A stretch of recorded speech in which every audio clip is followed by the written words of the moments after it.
All right, everybody. Pause that for a minute. So, I'm working through this monumental task of recording the book that I wrote that is too long for people to read and putting it into a playlist that will be too long for people to listen to. But now we're in the fun part. It's not just me telling pastors what they already know, according to Yoav.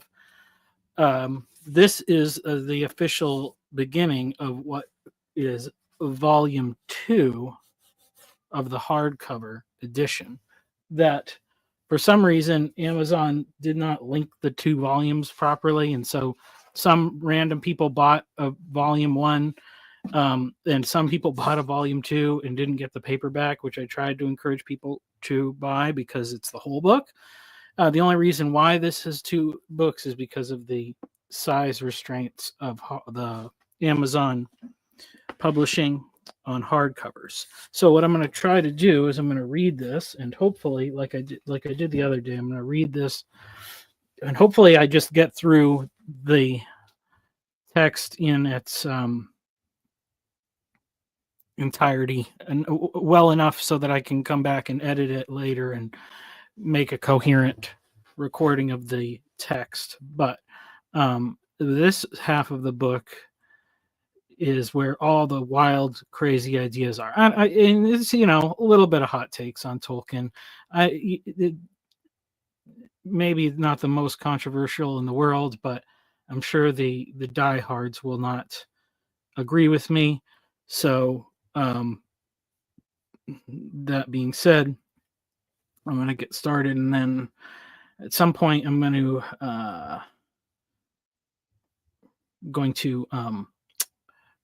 drop the link so people can chat or whatever. I also am going to post the link.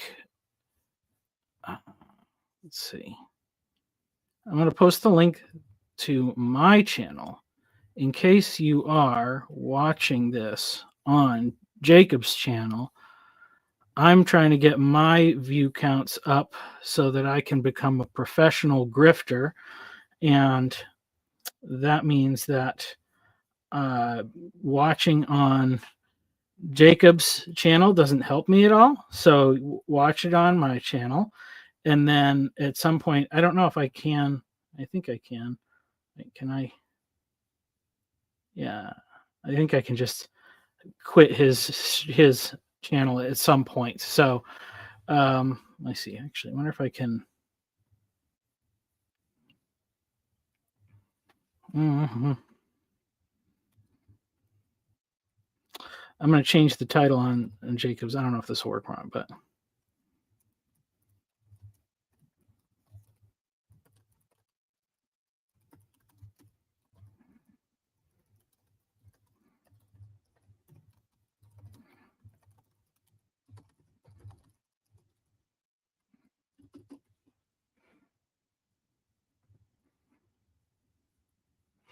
So, yeah. All right. Now I'll start reading. Part 4, Culture Building. Stories, buildings, clothing, and music. These are essential building blocks for any culture. Our ability to adapt them to novel circumstances determines how long our culture will last. Chapter 29, Lewis and Tolkien, Myths and Stories, Part 1. Science fiction. Likely no period of history has been met with greater anticipation than the 21st century. The advent of radio, television, and cinema fueled our technological dreams of the future, and the end of a millennia seemed like an ominous time for a new epoch of human culture to begin. While many of the 100-plus years of sci-fi predictions fell flat, the amenities common to our moment in history would still be viewed as miraculous to our great-grandparents at the turn of the 20th century. While the path of technological progress seems inevitable in retrospect, it was the Hollywood prop departments who shaped the aesthetics of our modern-day marvels. To what extent were the junior engineers at Apple and Microsoft influenced by the images and ideas portrayed on the deck of Picard's Enterprise? The touchscreen tablets and video conversations Geordie's enhanced optics, the voice-activated computer filled with all the knowledge of the galaxy, and, of course, the holodeck. While the last invention has yet to be perfected, it did accurately predict the favored form of our escapist fantasies. When the vast expanse of the universe is open to explore, a large chunk of our imagination longs to return to the realms of medieval fantasy. There is great value in science fiction and fantasy. While their aesthetics diverge, the two genres are essentially the same. One looks towards a distant past and the other to a far-off future. When we failed to discover the dwelling places of the gods in the distant corners of our own globe, we exported our expectations to the stars and planets beyond our solar system. Asgard is now a technological utopia filled with humanoid aliens dressed in the garb of Nordic heroes, their magic powers fueled by nuclear fusion and illuminated by the ethereal glow of light-emitting diodes. There are as many similarities between the two genres as the gods of Greece and Rome. The magic of fantasy is replaced by the technology of science fiction and back again. The various fantasy creatures of dragons, elves, and dwarves are paralleled by their extraterrestrial alien counterparts. Each type of story allows for a sort of algebraic logic. By mapping the fictional XYZ onto a social or cultural problem that closely mirrors our current situation, we can explore the possibilities without getting canceled for some kind of bigotry. The twin genres present worlds that seem far more diverse than our own, but it's a clever device to help the reader make sense of the plot. The differences between humans, elves, and dwarves, or between humans, Vulcans, and Klingons, appear far more extreme than the differences between various human cultures or individuals. But this broadening view of species and cultures actually serves to narrow our focus and turn it inward. Each of those fictional categories is actually a human being with several aspects peeled away. There is an elf, a dwarf, a Vulcan, and a Klingon inside each one of us, along with an orc, a Ferengi, and a little bit of dragon. The stripped-down aspect of these narratives allows us to understand the intricacies of these storylines through the stereotypical behavior of these different groups. When they act outside their typical role, we become suspicious. Is that Klingon really trying to make peace, or is it a ruse to allow for a later betrayal? Sometimes the exceptions are crucial to the story, such as the unlikely friendship between the dwarven Gimli and the elven Legolas in The Return of the King. Never thought I'd die fighting side by side with an elf. What about side by side with a friend? I could do that. Footnote, I'm fairly certain this quote only occurs in the Peter Jackson film and not the book. End footnote. These differences are even more pronounced in the statistic-driven world of role-playing games, both in their tabletop and video game versions. Can X type of warrior defeat Y? Only when properly optimized around a certain type of skills, weapons, or armor. While such pursuits are seen by many as a waste of time, there are valuable concepts to be grasped that can help us make sense of the world in which we live. The genres preceding these modern categories are twofold. The more colloquial folk and fairy tales, preserved through oral tradition and adapted each generation, and the more formal mythologies preserved in sacred texts. As those ancient myths and folk tales are the basis of much of our culture, we will continue to study them in some detail. But it's worth noting at the outset that the tools used to enjoy and understand science fiction and fantasy are just as helpful in understanding the myths of the ancient world. Classics degrees are not required and probably obscure as many insights as they uncover. As each race or creature is a symbolic imagination of a sliver of humanity, they provide us greater contrasts and clarity than the muddy world in which we must live day to day. People want to apply such contrasts in real life, but the results are always disastrous. There are no purely good or evil people, nor do people groups possess monolithic personalities. Every person and culture is a mix of both light and dark, hard and soft, kindness and cruelty. When we peg one label onto a race or political group, we get ourselves in big trouble.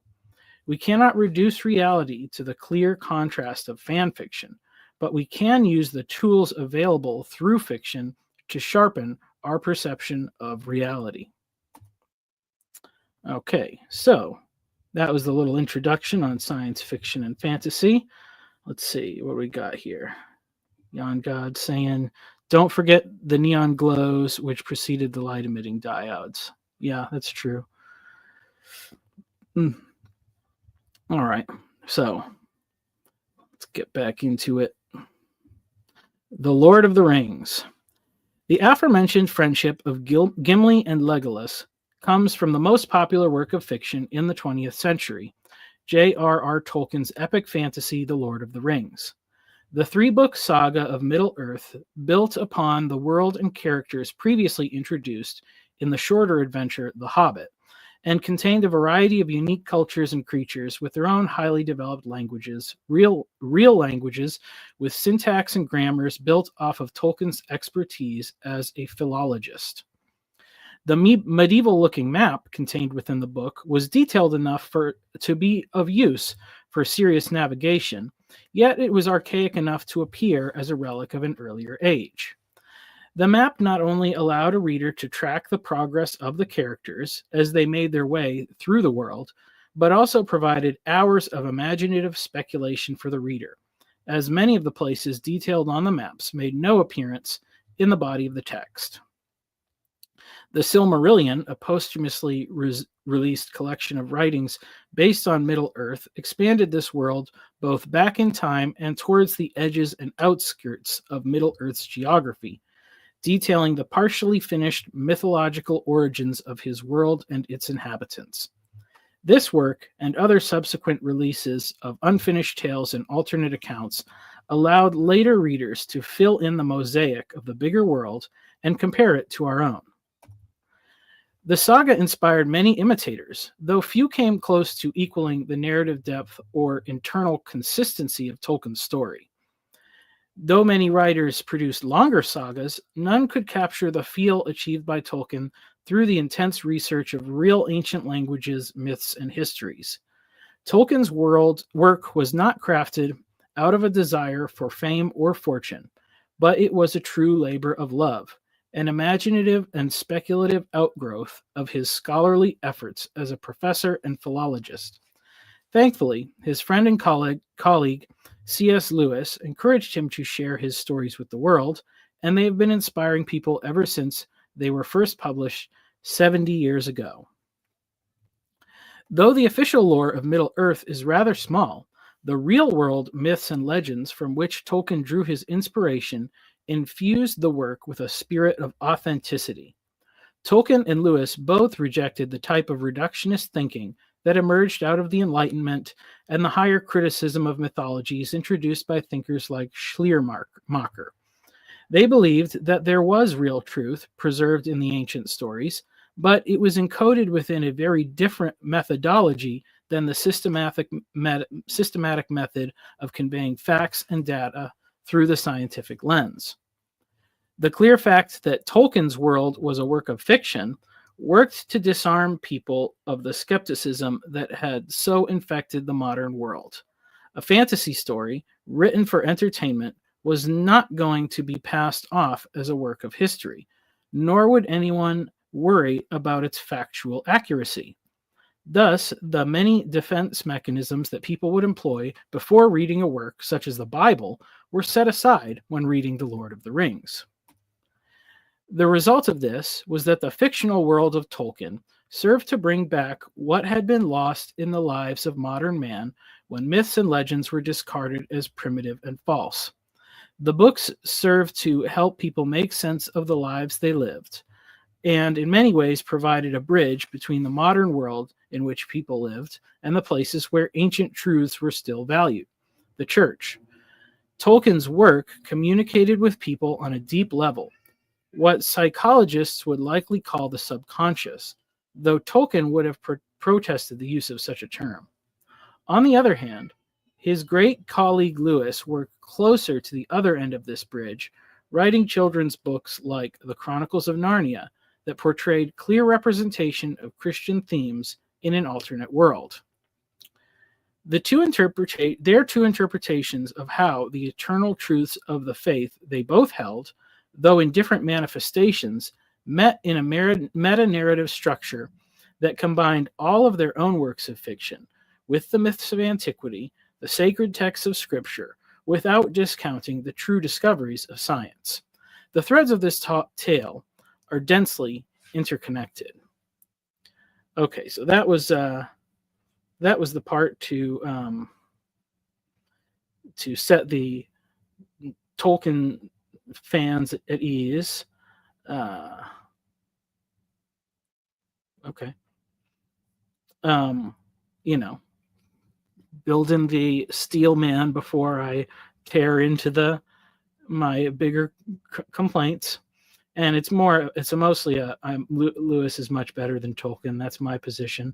I'm sure I criticized Lewis somewhere too, but anyway, I'll keep going. The Fellowship of Lewis and Tolkien. Perhaps it's best to start with Tolkien sharing the true myth of Christianity with Lewis. When the latter becomes spiritually alive, he is adopted into the family of God. The two men become brothers in Christ. Despite the history of conflict between the Catholic Church, to which Tolkien belongs, and Lewis Church of England, their friendship connects through that which is common between them, not only spiritually, but in their love of history, language, and literature, and the simple pleasures of pints and pipes. Here I will take the somewhat controversial notion that Tolkien's world resides within Lewis, though Middle-earth is widely regarded as the greater of the two, when compared with Lewis' Narnia. The latter has the distinction of being explicitly connected to our own world, as the Pevensies reside in England, and Aslan the Lion tells them that he is in that world as well. Yet Lewis also imagines a wood between the worlds that connects these realms with countless others. Tolkien's work represents a different sort of fantasy. It's the sort of thing that someone might stumble upon while documenting the tomes and scrolls of an old abandoned monastery. The men of Rohan and Gondor may have been real men from real parts of our world, but somehow their history and legacy were lost when those tribes like the Angles and Saxons lived on to emerge within the history of our present day. It is within the lesser-known fiction of Lewis that the greater meta-narrative emerges. Lewis' trilogy of science fiction stories centers around the protagonist of Dr. Ransom, a fictionalized version of his good friend Tolkien, who is kidnapped to help translate the language of extraterrestrials in Out of the Silent Planet. Lewis himself appears in the second book, Paralandra, as an aide in helping to welcome back his friend Ransom from an adventure on the eponymous planet we refer to as Venus. Footnote. There is a very interesting detail about this book that bears further exploration. Paralandra is a new planet undergoing the genesis of sentient life when Ransom arrives. The work of Immanuel Velikovsky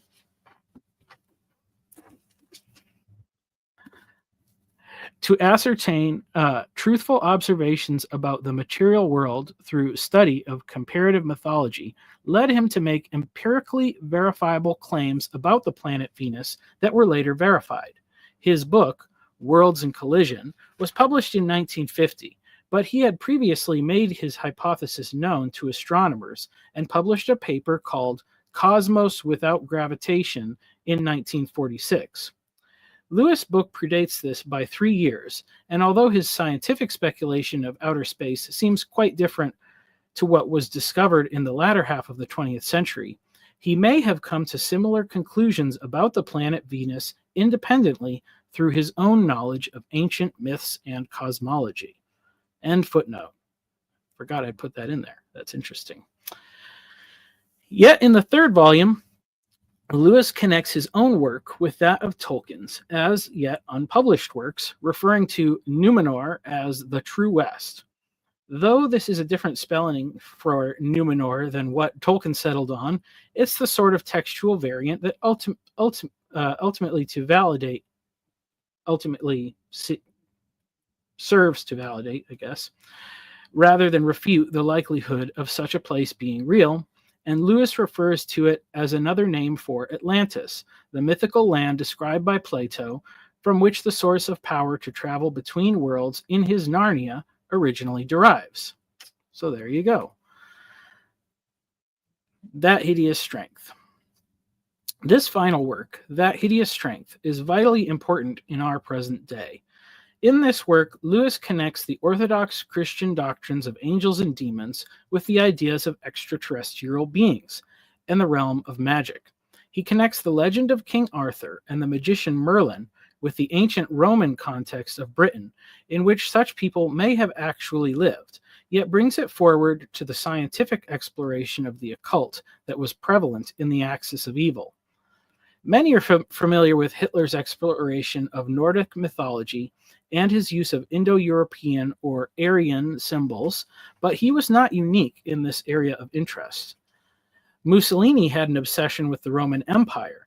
Beyond the adoption of the fascist political identity, he undertook extravagant public works, including the laborious draining of Lake Nemi to expose the sunken pleasure barges of Emperor Caligula. This effort seemed much more closely linked with the religious implications of the cult of Roman emperor worship, whose analog was literally practiced in Japan. The mythology of the divine ancestry of Emperor Hirohito and his royal family, though purposefully manufactured to replace the Bushido culture that preceded it, bears a striking resemblance to similar tales found around the world, including within the early chapter of the book of Genesis, of gods taking human wives and bearing sons of great stature and ability. Yet far more compelling are the foreshadowings of what would be yet to come. Published in 1945 with the Allied victory of World War II in sight, Lewis set his tale after the war and placed it within a small college town called Edgestowe, reminiscent of Oxford. In this post-war world, the nationalistic games of empire building have been defeated, yet the seductive influence of the scientific approach as a means to grabbing the reins of humanity's destiny is still very much alive. It has simply retreated to a place where it can regroup under a more civilized facade. Lewis elaborated the ideas behind this novel in The Abolition of Man, a more scholarly and philosophical work of nonfiction. But much like Tolkien's Lord of the Rings, the fictionalized account of That Hideous Strength disarms the reader, suspending disbelief until the parallels between fiction and reality become too close to be ignored. Unfortunately, the book performed underwhelmingly in its day, being overlooked in favor of George Orwell's 1984 and Aldous Huxley's Brave New World as the dire warnings needed to protect us against a dystopian future. The widespread rediscovery of Lewis' novel shows us that he had a bead on the trajectory of culture all along. The roots of every modern conspiracy can be seen within its pages, and it shows how a society begins down the road that leads to the fearful visions of Orwell and Huxley. The book centers around an Operation Paperclip type research institute. The National Institution for Coordinated Experiments, or NICE for short, is engaged in the new science of pragmatometry, a discipline that, much like the One Ring in Tolkien's epic, seeks to rule over all the other scientific disciplines. The characters within the book communicate the various philosophies of technocrats, transhumanists, and antinatalists in long speeches delivered to the main character, a young sociologist named Mark, who is being initiated into secret ranks of the organization, though later we find out the Institute is mainly interested in the psychic abilities of his wife. It is ultimately revealed that the main interests of the NICE are paranormal and spiritual in nature, astral projection and demonic possession of a disembodied head. The threads to be untangled in the book could easily fill another volume, and it should certainly be a priority for any thoughtful person to read. My personal conclusion is that the reason Lewis' work failed to capture the imagination of the public, the way Tolkien's did is that, much like real life, it's too messy and complicated to easily comprehend. Here is where the divergent worldviews of these two great authors need to be understood, especially in the way they have influenced Christian intellectuals and the ministry of the church. Tolkien's contribution to helping the Christian world rediscover the power of imagination, narrative, and myth as tools to help people navigate the world cannot be overstated. The excellent, if imperfect, film adaptation of his books by Peter Jackson have broadened the influence of his story, exposing millions, if not billions, to the story of Middle-earth, who otherwise would never have picked up the book, while a new generation of readers have explored the greater depth found within his writings. Okay, so, yeah. How are the Yamnaya orcs? I don't know what Yamnaya are. Oh, that was what Yongat was saying. We're the Yamnaya, the orcs. Well,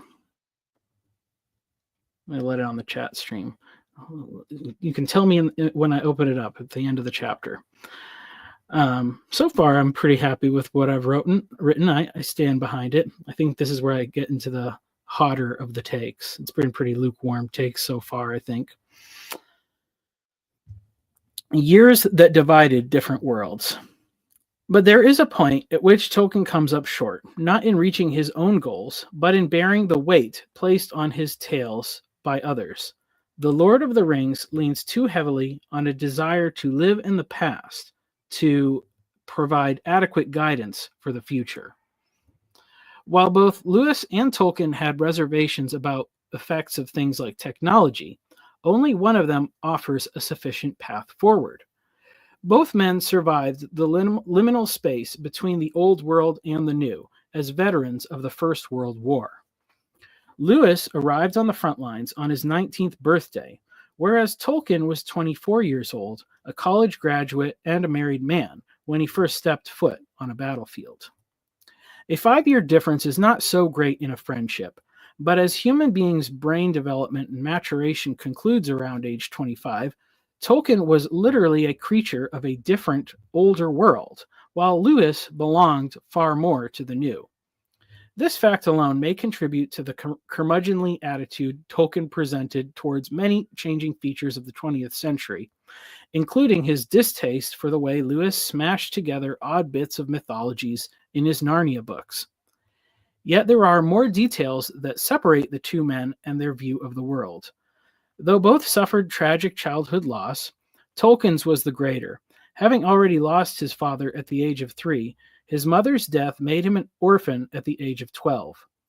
Tolkien's mother was a devoted Catholic who converted at great personal cost and arranged for her sons to be cared for under the stewardship of a Catholic priest. His fierce loyalty to the Catholic faith, with its emphasis on hierarchy, combined with the tragic instability of his childhood, no doubt contributed to Tolkien's representation of an ordered and comprehensible universe. The solution to the problem of chaos was a return to the former ways. While Tolkien was fully aware that this was not possible in his personal life, the deep longing for the unbroken past is deeply woven into the escapist themes of his fiction. This is seen most strongly in the penultimate chapter of The Return of the King, in what is titled The Scouring of the Shire. This chapter has been criticized by many as seemingly out of place with the rest of the work, and perhaps is an idealistic fantasy of wish fulfillment. The lie here is that things can never go back to the way things were, nor is the future simply a better version of the past. While trees may be replanted, the scars of history only fade, they never disappear. The adoption of this worldview is seen in the works of many devotees of Tolkien within the church and the greater Christian tradition. It looks backwards at the past, picking some point where things seem to go inevitably off the rails, analyzes what happened, and seeks to simply reverse this trend. While Tolkien was likely under no delusion that this was possible, His work seems to long for a world prior to the Great War. What could we possibly change, though? Would the prevention of the assassination of Franz Ferdinand have resulted in a timeline moving towards world peace? Clearly, such events are simply the spark that ignites a tinderbox prepped for ignition. Likewise, if Adolf Hitler had never come to power, it is just as likely that the situation in Germany would bring forth someone worse as someone better. The backward looking view to discover what went wrong will take us all the way back to the Garden of Eden and the fall of man. Then we are faced with the decision to blame God for making the tree, for creating the serpent, or for creating the woman, just as Adam did. Yet to arrive at such a conclusion is to equate ourselves with God, believing we are wiser than him, the same sin committed by the man and the serpent.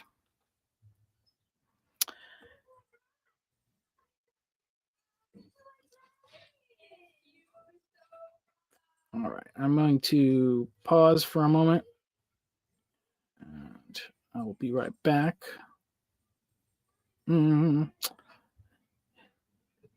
Yoav, you can come on if you want. I'm going to just run around out the room for a minute.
All right, I am back. Yes, Risto, Lewis greater than Tolkien. That is the point of this chapter. Just the Tolkien people are meaner than the Lewis people, so you have to say it gently. I think that's the point of this thing. Okay.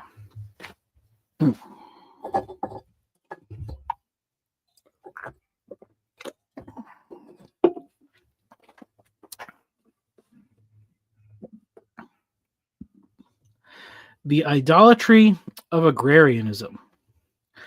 The other perilous fantasy of Tolkien's worldview is closely tied to the scouring of the Shire, and it rests in what the normal life of hobbits is meant to reflect.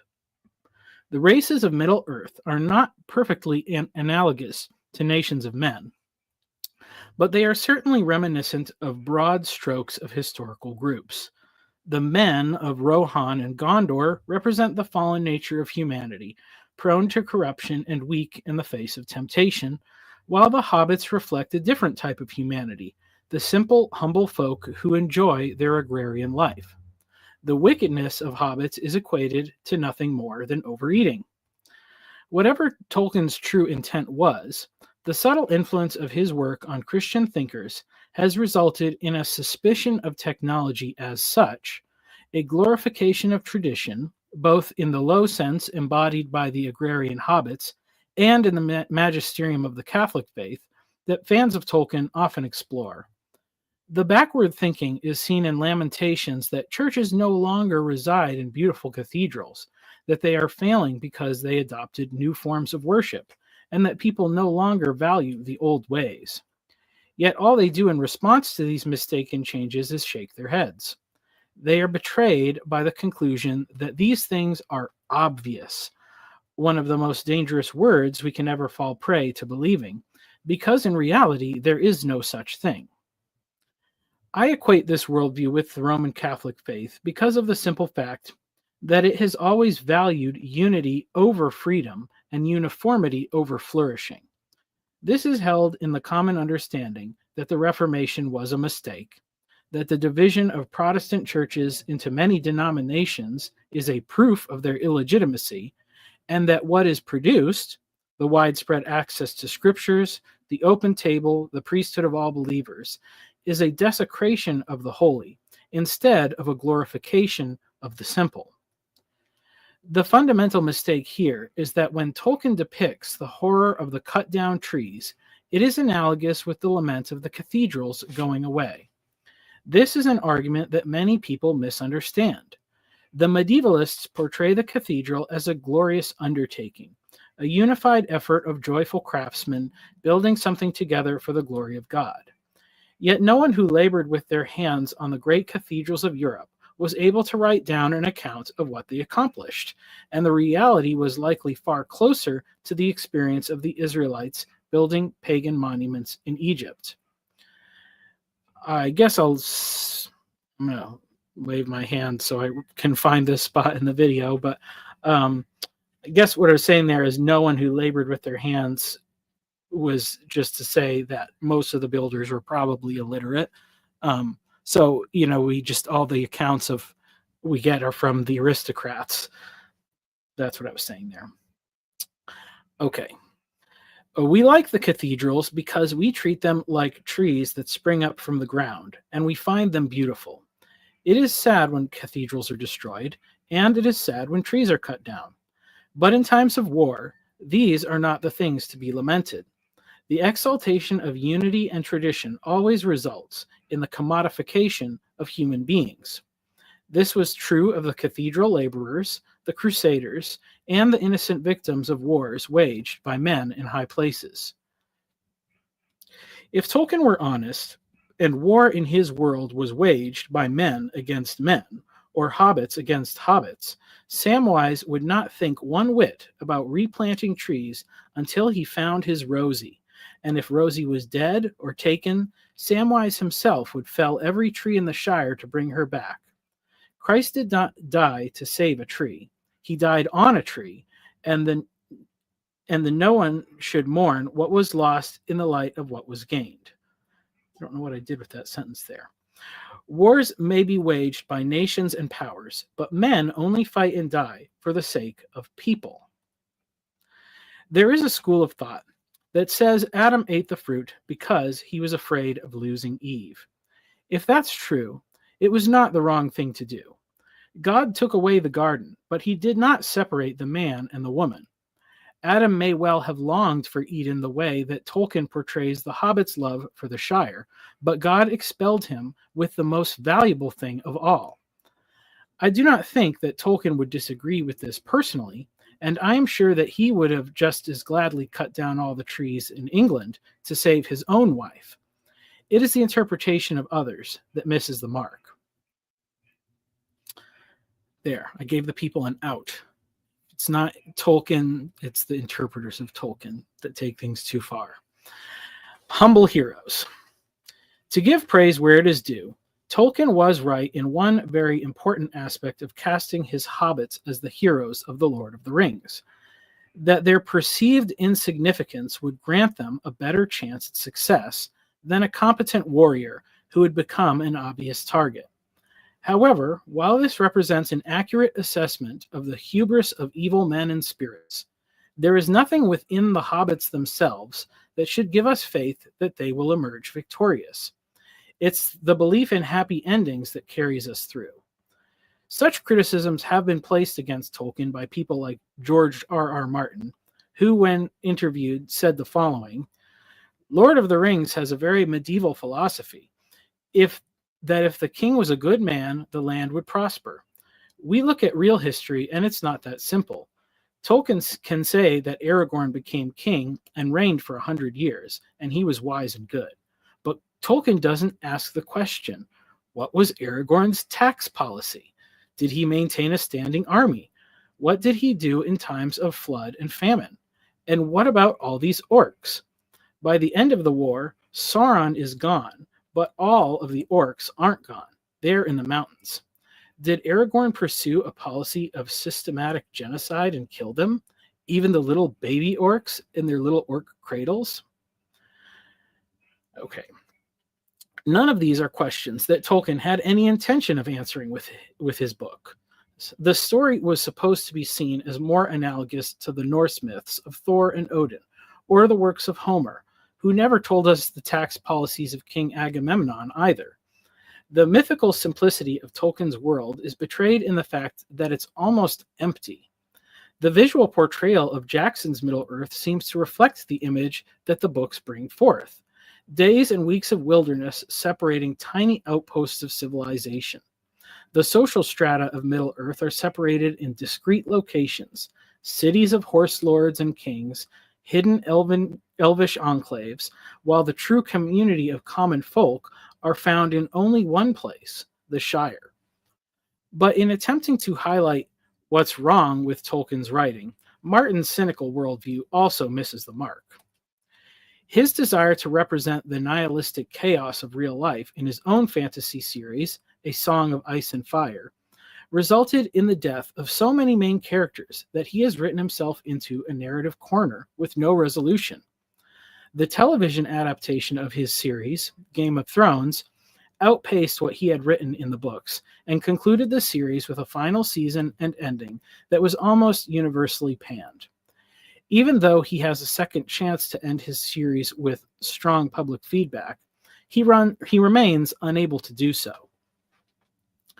The assumption that worries me, whether or not Tolkien would agree, but as I see it carried forth in others, is the belief that within the simple hearts of simple hobbits, something good and wholesome is destined to conquer the darkest foes. There is an innate quality of perseverance that can emerge from any quarter. We never know when a simple person will endure suffering to complete a task like Frodo, or that a friend like Samwise can be loyal and true to the end. True character is revealed in trying times, but what is miscommunicated in Tolkien's work is where the competency of character emerges within the system of the Shire. When hopeful Christians absorb the narrative of Lord of the Rings as an addendum to the Bible, they tend to project an almost idolatrous hope of salvation on the bucolic lifestyle of the hobbits. The narrative of Scripture, read through a Tolkien-tinged worldview, will read like this. Frodo, Samwise, Merry, and Pippin replied to him, King Saruman, we do not need to defend ourselves before you in this matter. If we are thrown into the blazing furnace, the God we serve is able to deliver us from it, and he will deliver us from your majesty's hand. From Daniel, that's Daniel 3:16 through 17, with the names changed. This is the view taken by various stripes of traditionalists in regard to the future.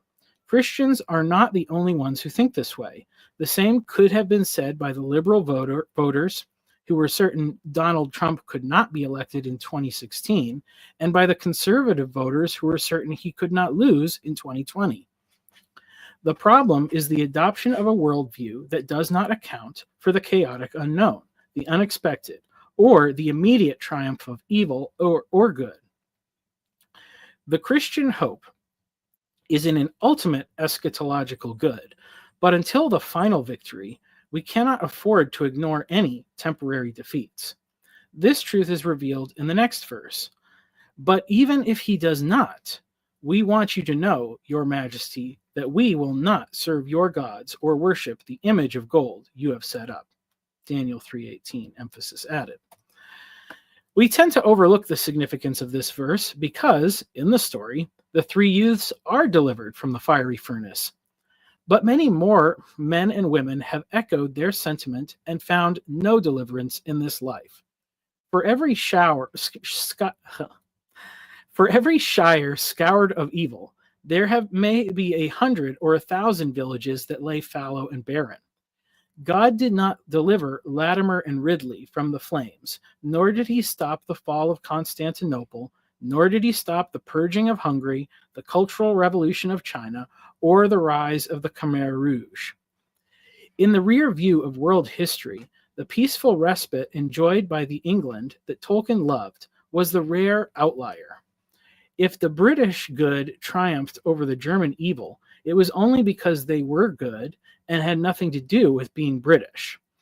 The current sad state of affairs in England was predicted with supreme accuracy by Lewis, except that the NICE was toppled at the end of that hideous strength, whereas in the 21st century, they have gained total control. If the little kingdom of Logres within the haven of St. Anne's remains intact, its peaceful existence can only be maintained through constant vigilance. But vigilance requires competence and flexibility. It's the ability to take the raw talent of acquiring skills in general and being able to see how they are best used now and in the future. Is Tolkien now obsolete? Definitely not. His innovations into the world of fantasy writing are staggering. The point of this thought experiment is not to pit Tolkien against Lewis, but rather to highlight how Tolkien's story fits within Lewis' frame, and within that frame, it can be celebrated for all of Tolkien's achievements. Tolkien has given us a fantastical link to our human past, the great value of which is that we can now take the tools learned by dissecting Middle-earth and reapply it to Homer, to Beowulf, to the stories of Odin and the myths of Persia. But we can also project it forward to the works of Tolkien and Lewis' successors. Okay, this is a long chapter, I realize that.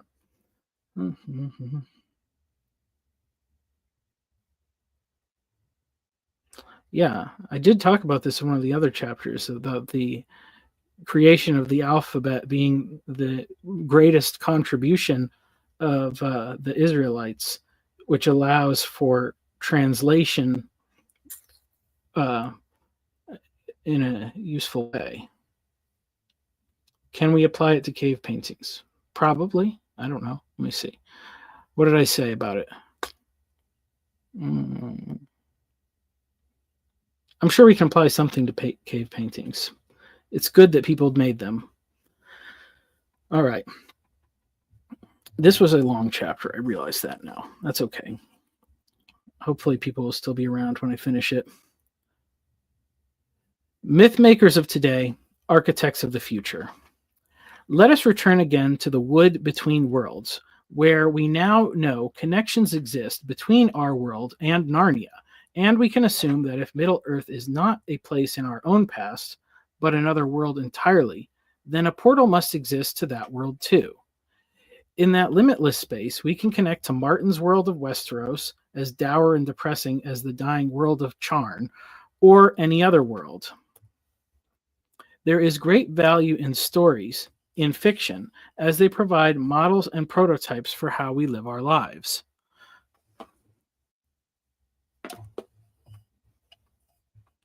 Tolkien's work especially shines in this regard because although there are flaws, we can inhabit Middle-earth in our imaginations, especially within the Shire. Lewis' worlds all lead us back to our own world so straightforwardly that they are hard to inhabit for any length of time. What both authors would likely agree on is that there is some value in using a story to understand the world as a reader, but it is an even more powerful tool when used as a writer. The reader observes, but the writer participates. This principle is the key behind the creation mandate and the Great Commission. Both are fulfilled when we follow Christ in the act of creation and multiplication.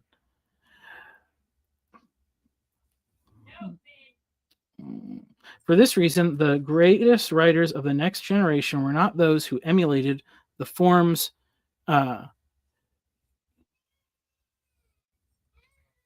sorry.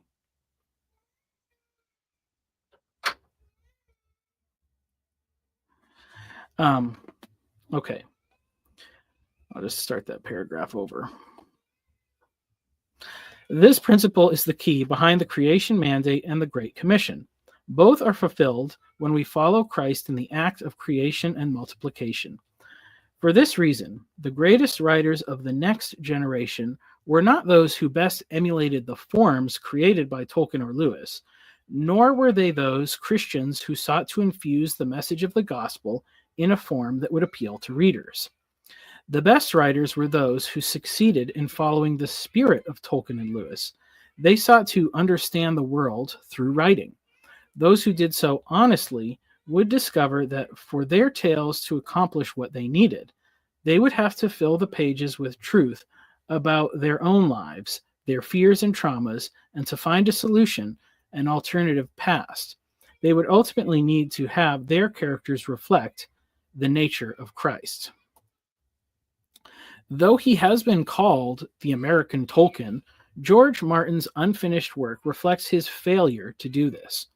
He should have left his work unpublished until he found the conclusion. If he had done this, unlike Adam and Eve, he could have gone back to discover what went wrong, even if it had been on the first page of the first book. All right, I think this is the last section. From the Shire to the Two Rivers. This does not mean that everyone needs to become a writer, but it does mean that everyone must become a creator.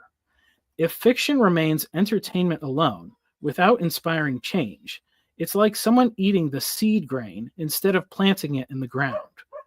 Keep in mind the importance of Jesus' teaching in parables is that it brought spiritual significance to the tasks that he spoke about. Remember, the farmer, the fisher, the baker, or bookkeeper would not be convinced of the wisdom Jesus had to share if he didn't get the details of their craft right. The Bible is our primary source for helpful narratives, but as we have learned, there is great value in stories like those of Tolkien and Lewis. But for the goals of our project, there is another fictional tale that is better suited to convey the message.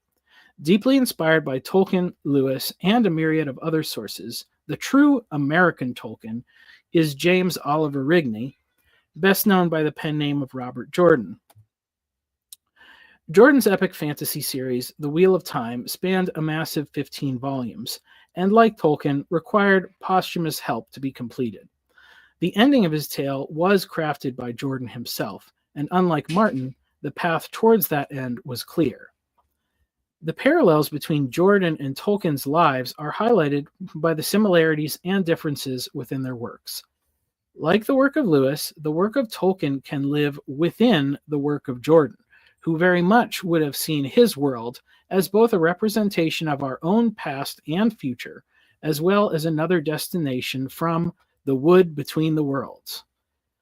Tolkien wrote from the perspective of an Englishman and reflected the national identity of that land, which developed through a modest history of blended cultures and immigrant tribes.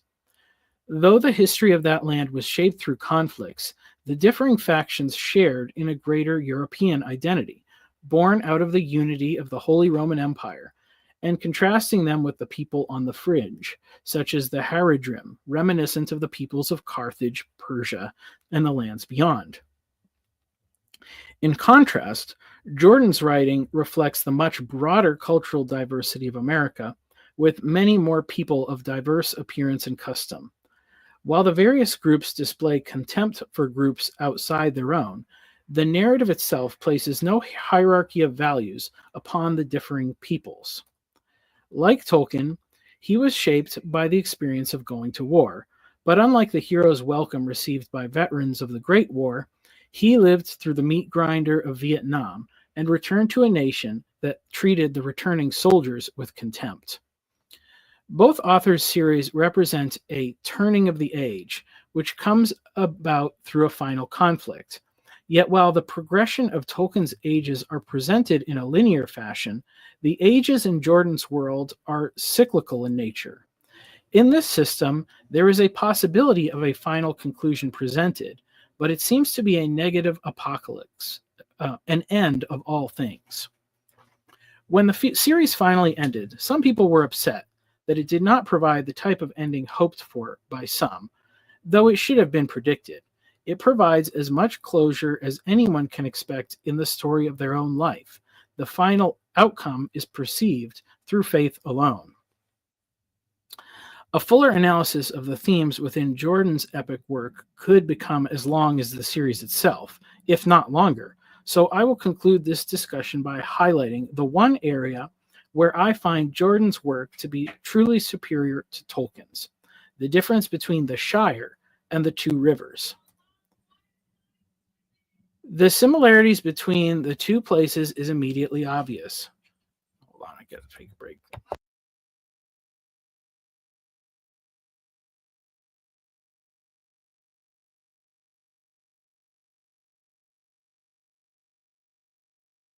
I think it's all right.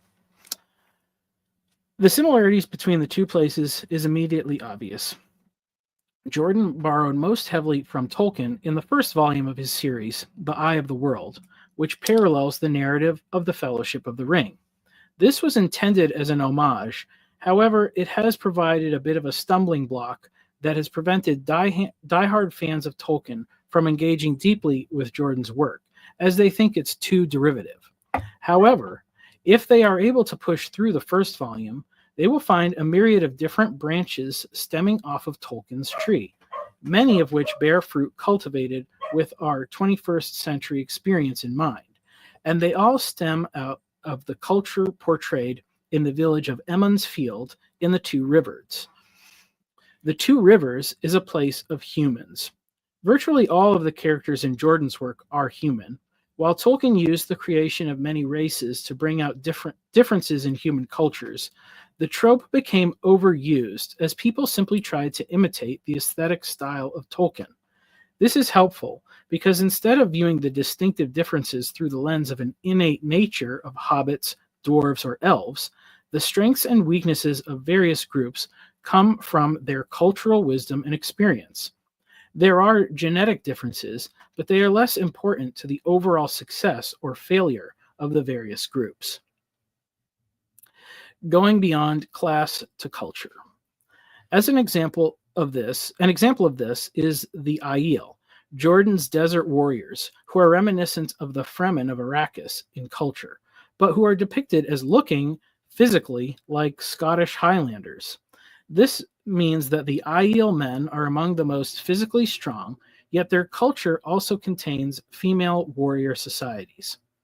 Physically speaking, there is a massive advantage of even average men over the strongest women. Yet Jordan portrays the learned disciplines of a hard life in the desert as giving these women an advantage over male fighters of other groups. People may scoff at this fictional account, but in our age of firearms, trained female soldiers and policemen who have practiced shooting would have a substantial advantage over men who have not trained at all. Footnote: this analogy actually demonstrates quite clearly the current problems between men and women. The skills most valued in today's economy are more easily attained by women, who are more apt to endure through a college career and make their way into a digital workforce. The physical advantages of being male are less of an asset and more of a liability in our current day. End footnote. The Aiel are one of many highly specialized cultures shown within Jordan's world. There are other martial-minded groups like those who live in the borderlands who are focused on defense, like Tolkien's men of Gondor, or the cavalry, like the riders of Rohan. There are also cultures more specialized in business, politics, bureaucracy, and thievery. Many of these cultures feature aristocracies or hierarchies that are used to sort the elite from the common. As in our own societies, systems of credentialing allow people to quickly assess whether someone is worthy of respect or indifference. The standouts, much as in our own culture, are often those who have devoted themselves to a particular craft in the absence of positive affirmation. The consuming drive that motivates someone to become worthy of adoration is often fueled by a rebellion against the world that continuously tells them they are not special. We see this in the lives of celebrities, business owners, and political leaders. In Jordan's story, we often see it most clearly in the villains, but it is present in many ancillary characters, reminiscent of the way Boromir and Faramir are both shaped into highly skilled, yet flawed characters by the unhealthy pressures placed upon them by their mentally unstable father. All of this stands in contrast with the heroes of the story and the many later characters who emerge out of the two rivers. To read the first book only, we would be inclined to think that it was simply the twist of fate that caused a diversity of interesting characters to emerge from this small community. Yet as the narrative unfolds, there is something hinted at in the first book that plays out more fully across the series. The Two Rivers represents a type of culture that successfully reproduces quality and competency to an unusual degree.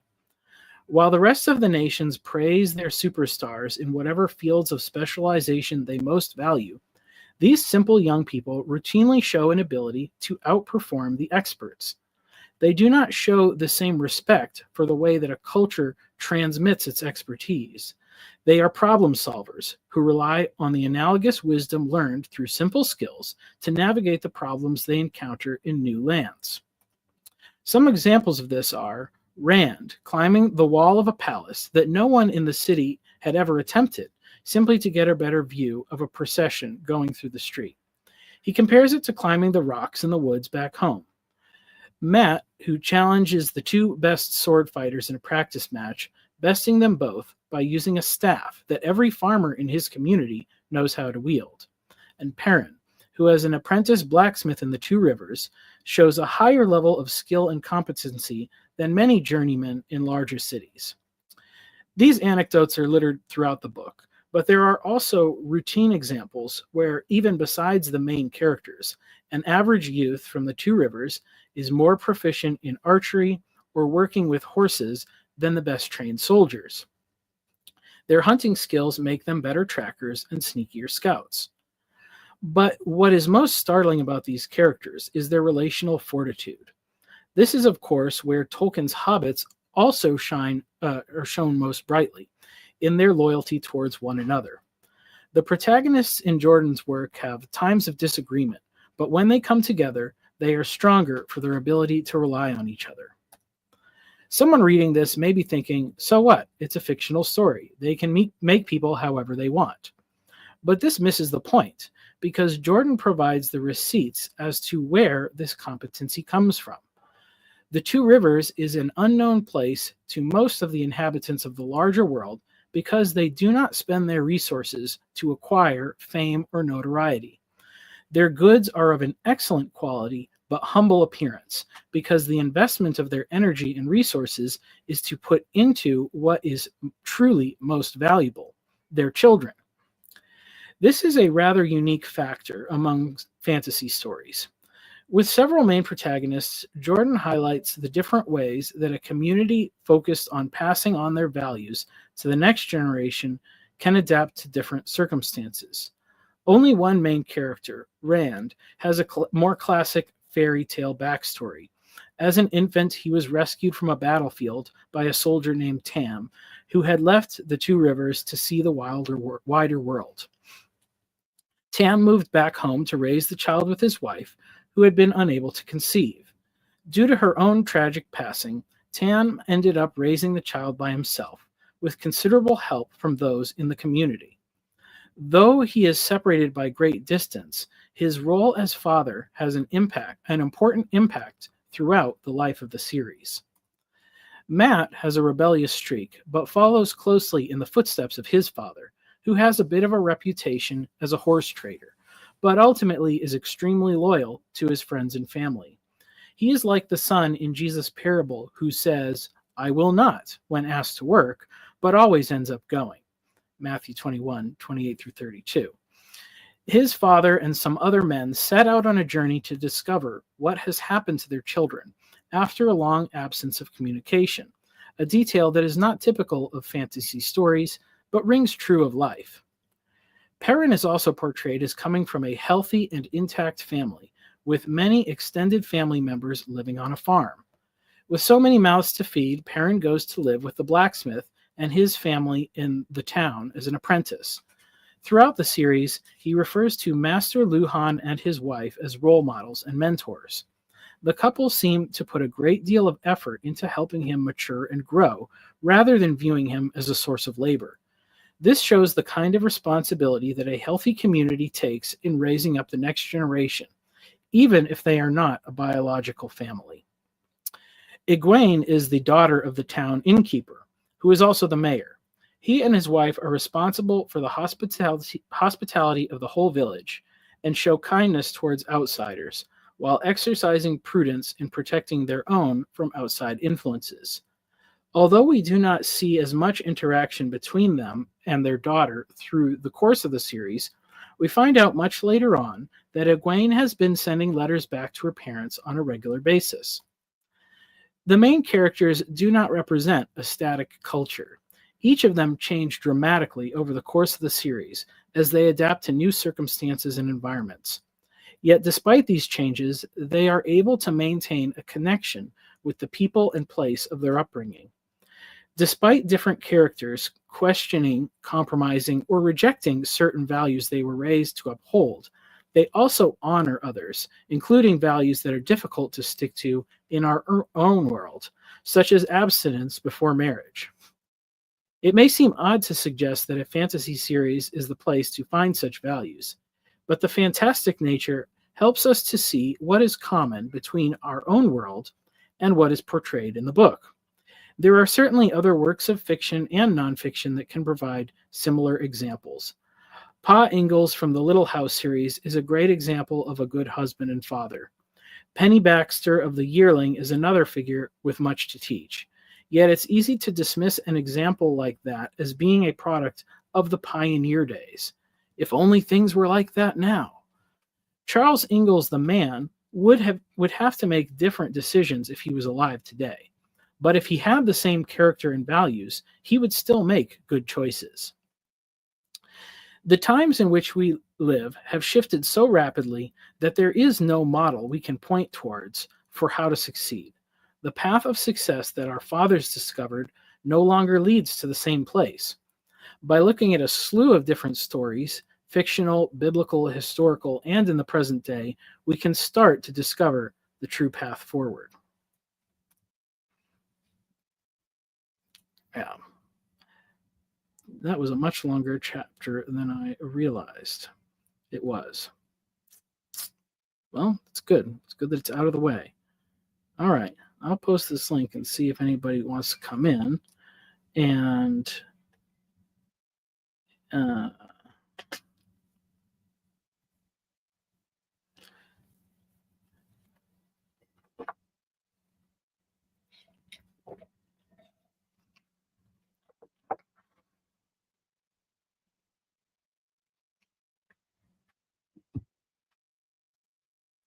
yeah.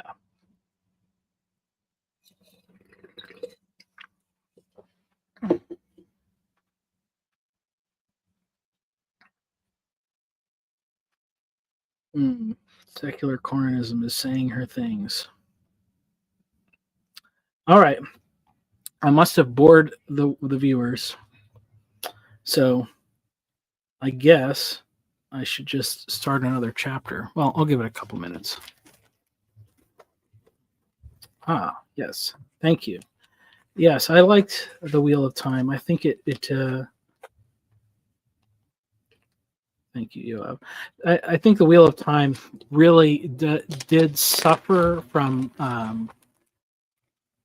a lack of analysis. I don't know. It's just this was my big gripe with the thing, is that there is so much analysis of Tolkien, and everybody just compares every other series, and if it doesn't have that same level of like internal consistency and like, oh, he didn't make like real languages, they're just like, oh, well, this isn't as good as Tolkien, so what's the point of studying it? I really like Jordan's Way. There is actually a book called, I don't remember what it's called. Michael Livingston is the guy that wrote, but he talks about the similar in the philology aspect, that really he was trying to do a similar thing to Tolkien. Hello, Claire. Hi, Michael. How are you? I'm well. I've been busy. I only heard the last maybe 20 minutes of your reading Mm-hmm. of your new book. I'm not quite sure what it's about. It's what is it your take on Tolkien and Lewis? So this is the first chapter of a section. I think it's 7 chapters about stories, narratives, myths. And I start with Tolkien and Lewis because that's where all Christian people always start. And I tried to push back a little bit on some of the common my gripes with the common takes on Tolkien and Lewis. It's funny because I think people think of Tolkien as like a great lover of tradition, but he's actually extremely modern, because he wrote his book within modernity to stand up to the critiques of modernity. He created, an incredibly elaborate backstory and internal consistency, and crafted all these languages so that like a critical scholar couldn't tear it apart easily. Which of course you'd say, well, why would somebody do that with fiction anyways? But it's I think that he is, as influential as he is, he's kind of made it difficult for people to examine the broader field of people who followed in his footsteps. Right, you mean the themes that he introduces, the reason why the characters do what they do and they fight wars and that kind of thing? You mean it's um, um, echoing of humanity and its history and its wars? Is that what you're saying? So Tolkien wrote Lord of the Rings as if he was crafting something that would sit alongside other ancient mythologies, Mm-hmm. like the Greeks epics or the Norse mythologies, but sort of fictional with an English flair, because they Mm-hmm. don't have the same. That was essentially his kind of goal, was I'm going to write a mythology for England. And because he was a scholar and studied those ancient texts and languages, he wrote it in a way that was, I guess you could say, he really put a lot of effort into the work of making it airtight. Yes, You know, and sounding historic and echoing the mythology that I guess the British would know or remember. And yeah, he created a special language of his own, didn't he? several languages. Hmm. He Hmm. he was also a linguist. Yeah. Hmm. that was like he thought that was fun for him. But it's a very challenging standard for somebody who just wants to write narratives to be compared to somebody. If you don't like invent your own language, that you're not as good. So he essentially imported a lot of things, I think, into the fields of, you know, what we can say fantasy writing, Mhm. that are really, they're really outside of the main thing. You know, I think the main thing is those human stories, the narratives, what happens, transformation of character. Somebody can really capture those elements very well without all of the world building that Tolkien did. Yes, But they get overlooked because of the comparison. yes. I mean, I'm reminded of Wagner's Ring Cycle, which is also a mythology and going on a quest and being a trial of. Um, Yeah, that was one of his big influences too. it's what influences Nordic? Did you say? The Ring Cycle was one of Tolkien's influences. Oh yes, yes. And where did Wagner get it from? German mythology, I pagan, Nordic mythology, I Yeah, guess.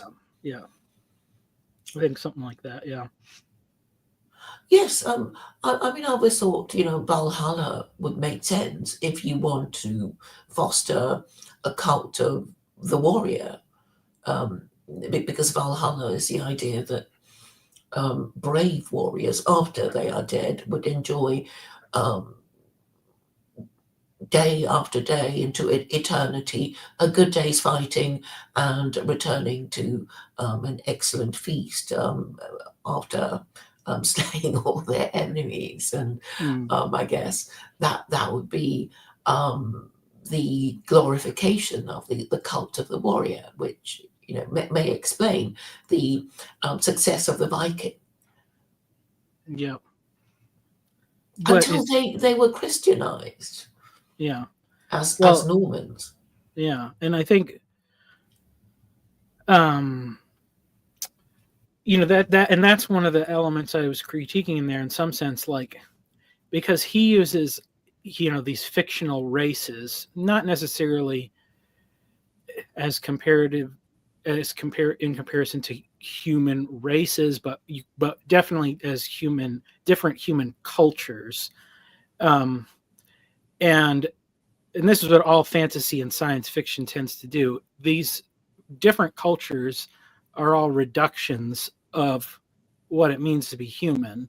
So if you think of a culture that only produces a warrior class of person, or idolizes that or whatever, it's a very flat culture. It doesn't leave a lot of room for growth or transformation. And I think in some ways, what Tolkien, my main complaint is what Tolkien tended to do was he idolized the kind of bucolic agrarian English lifestyle in his depiction of the Shire. And then that has been really adopted by a lot of people as some kind of an ideal that I think it's fine and it has its value in some sense, but it's not a universal um, vision of what human culture should be aiming towards. Certainly, Yes, yes, yeah, because the Hobbit was, a rather fussy little thing, accustomed already to his comforts, and yeah, didn't really like venturing, too much out of his comfort zone, and perhaps Tolkien was even then critiquing the culture of men of his nation back then, that you're too comfortable, you're too used to having meals arriving at a certain time, and all your fussiness that you as a successful empire um, enjoy, but may not. enjoy for Well, much I mean, longer. I don't know if he really was critiquing it. I think he was bothered by the fact that like he had to go off to war, and he did, and that's what he was looking forward to returning to, and so he just saw all of the, you know, I don't know, say progress or whatever. Certainly, he was pretty anti-technology and anti-progress in a lot of ways, and those things are not in and of themselves good. They can easily be taken in a bad direction, but they're not inherently evil. But he almost seems to think of them that way because they contrast that kind of agrarian lifestyle that he uh, idolized.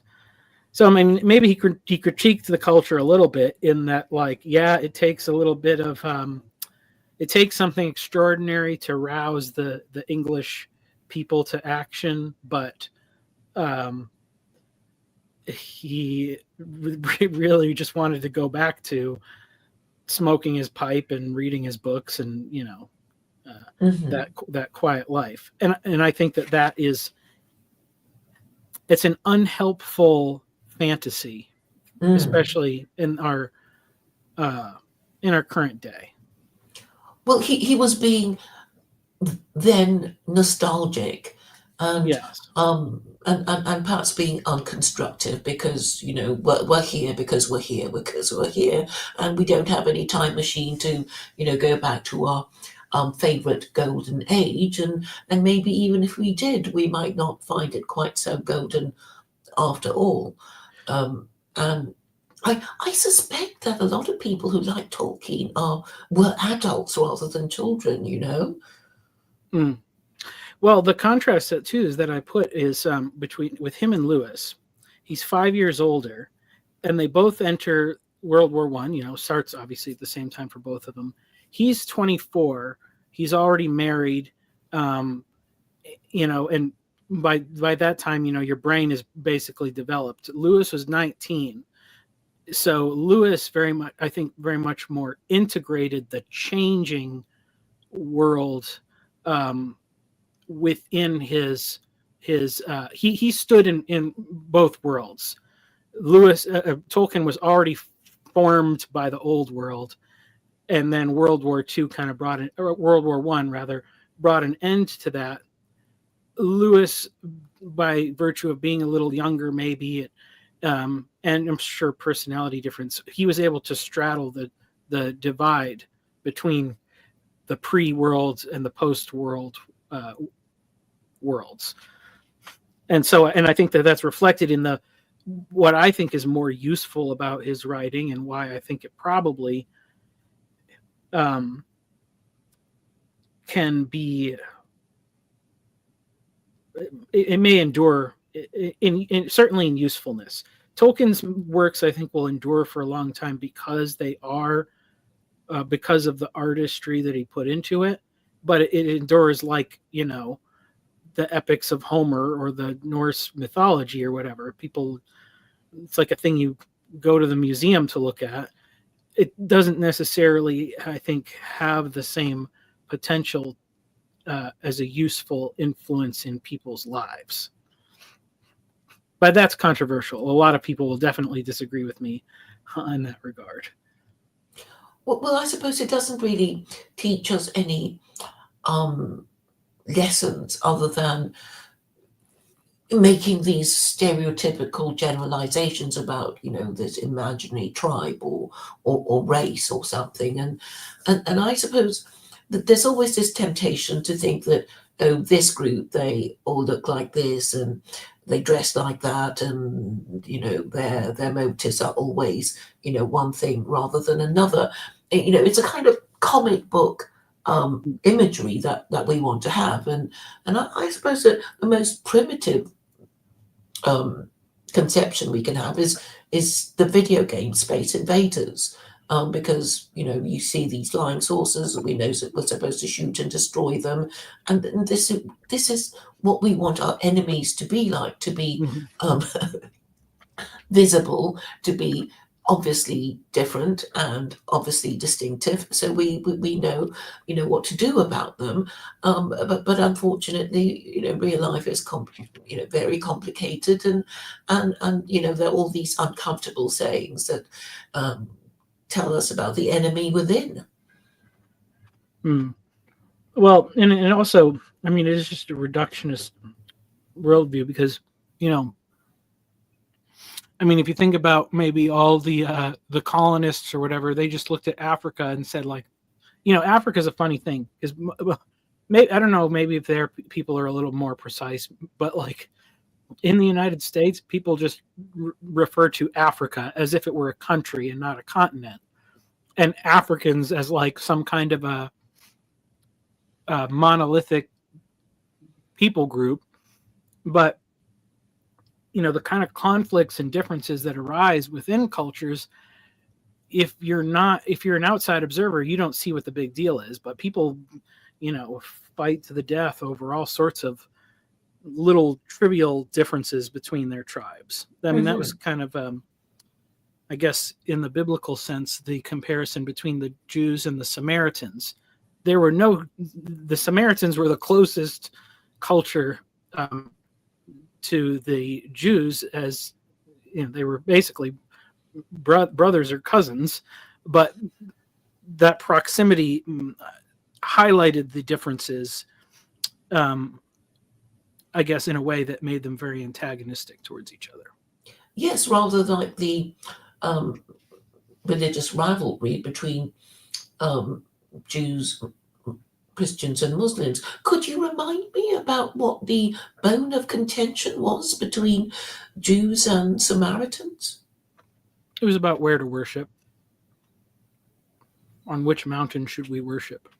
Oh, was that it? Oh, no, there was all sorts of, I mean, well, that's, there's some initial thing that's sort of silly maybe, but if you don't resolve it, it builds into a rivalry where there's all sorts of scores to settle on both sides. Yeah. So, And correct me if I'm wrong, isn't the other thing also just that don't Samaritans believe that the Torah was revealed on Mount something, not Mount Sinai? Mount Gerizim. Yeah, don't they believe the I don't know Torah if was revealed there? I don't know if they think the Torah was revealed there, but they believe that Mount Gerizim was the place that was revealed as the proper place to worship instead of Mount Zion or whatever. But yeah, Mount Sinai?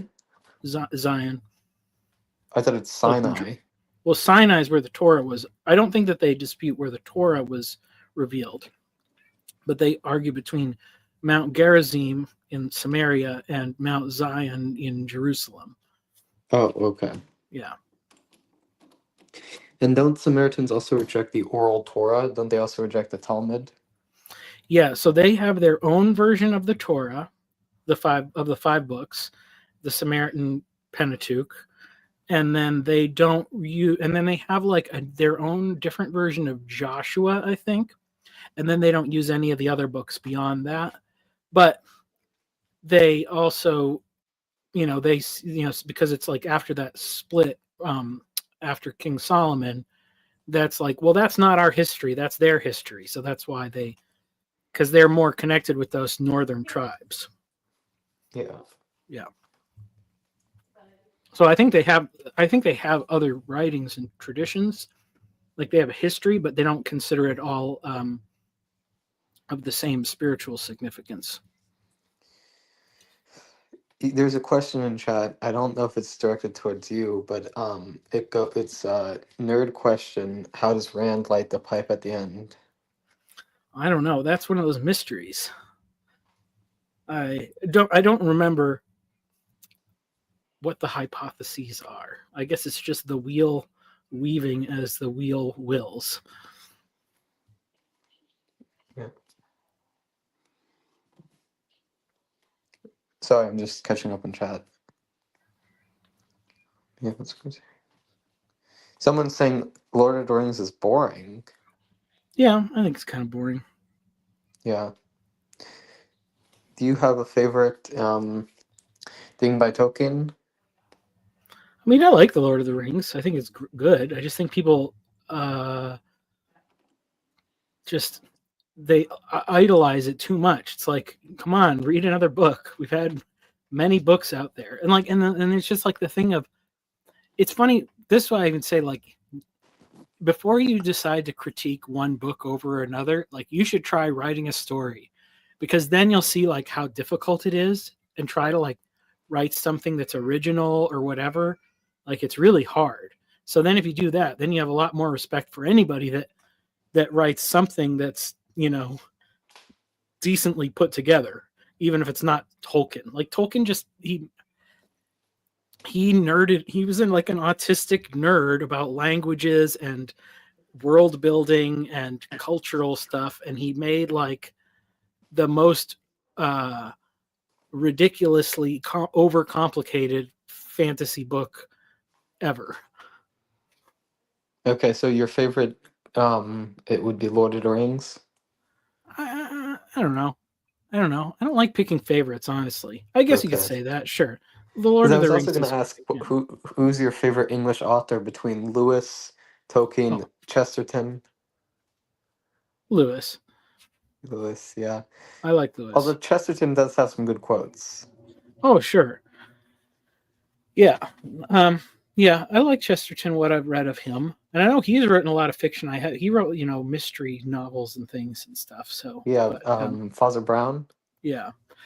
Um, but it's funny because I think Lewis kind of foresaw in some ways like the end of modernism, and almost into like the postmodernism, but in a positive way, the way that like what I would now associate it with, like metamodernism, like Yeah.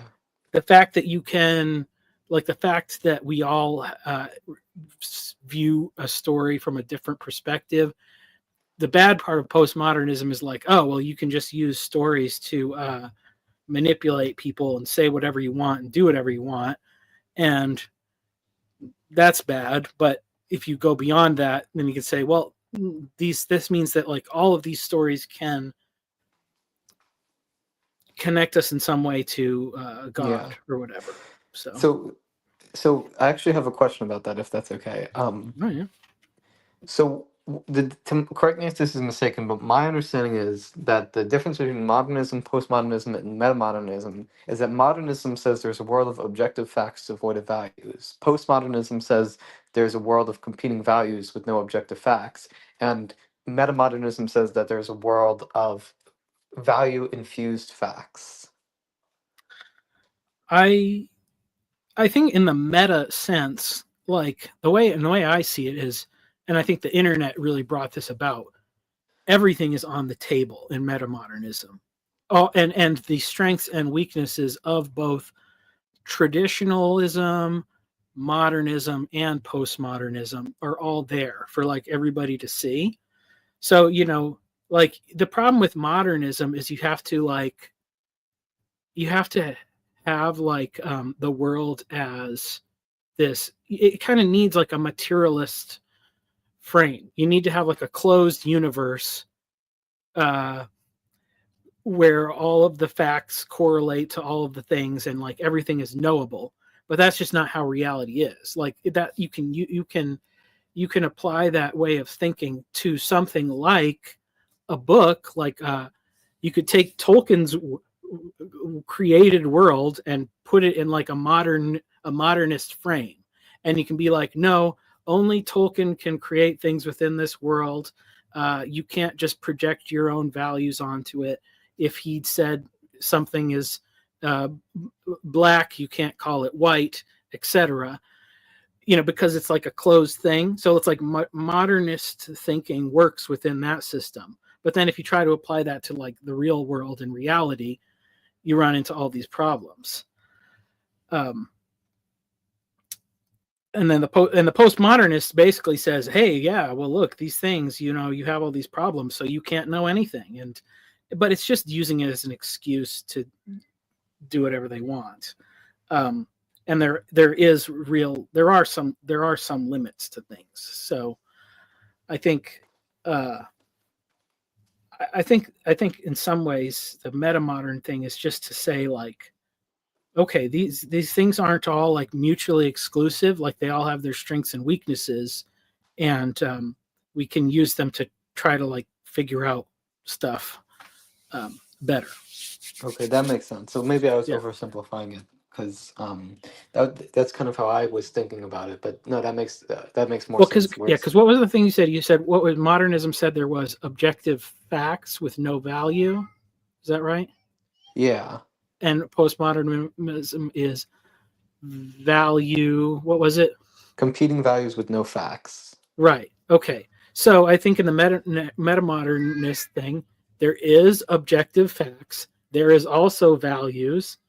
They maybe are compete. They are competing, but yeah, there is facts. Like there's a lip. You know, like that's the thing. Like the postmodernism, it just doesn't deal honestly with like it'll do that stupid thing of like, oh well, you're just saying that because you have an implicit bias or something. And it's like, well, yeah, but there's like limits to that stuff. You can't just dispute everything all the time. Like the rain falls on the righteous and the unrighteous. It's not that's not a competing. You're not manipulating the facts or whatever. Like just some stuff about reality just smacks you in the face, and that's what postmodernism kind of pretends like it doesn't. So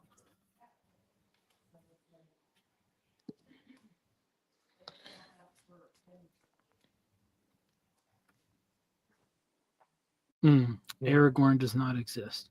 He exists within our hearts, though.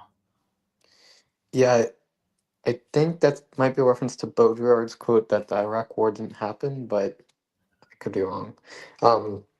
Modernism, yeah, Claire. I'm curious, is Claire a postmodernist or is she like a metamodernist? Or Claire, you can offer your insights on this. I am anti-feminist, but obviously Okay. there's not much I can do in the time in which I live. So I would say modernism is basically feminism and atheism, and postmodernism. I mean, we think we're postmodernist now, don't we? I don't think I'm postmodern. Well, okay, I think of them as periods of time. So Well, that's a if we, modernist way of thinking about them, though. yeah, because ultimately, in 2,000 years' time, will people then be thinking of themselves as being modern? And what does it mean to be modern other than to reject the idea of theism? That is what I've made out of these names and these ideas. To be modern is by definition, I think, to reject God, Okay. which some people may think is a good thing. So are you like metamodern if you reject modernism and postmodern? Well, metamodern is a new one for me. I'm not sure what it means, so I can't say whether I'm for or against it. Well, I think the thing to say is that most all of these categories are only things that you can really classify when you look back in hindsight. So we are beyond the strict way of thinking of modernity, and we've, I think, come to the end of the usefulness of the postmodern critique of modernity. So we're we're in uncharted waters philosophically, as far as how we relate to the future, I think, in some ways.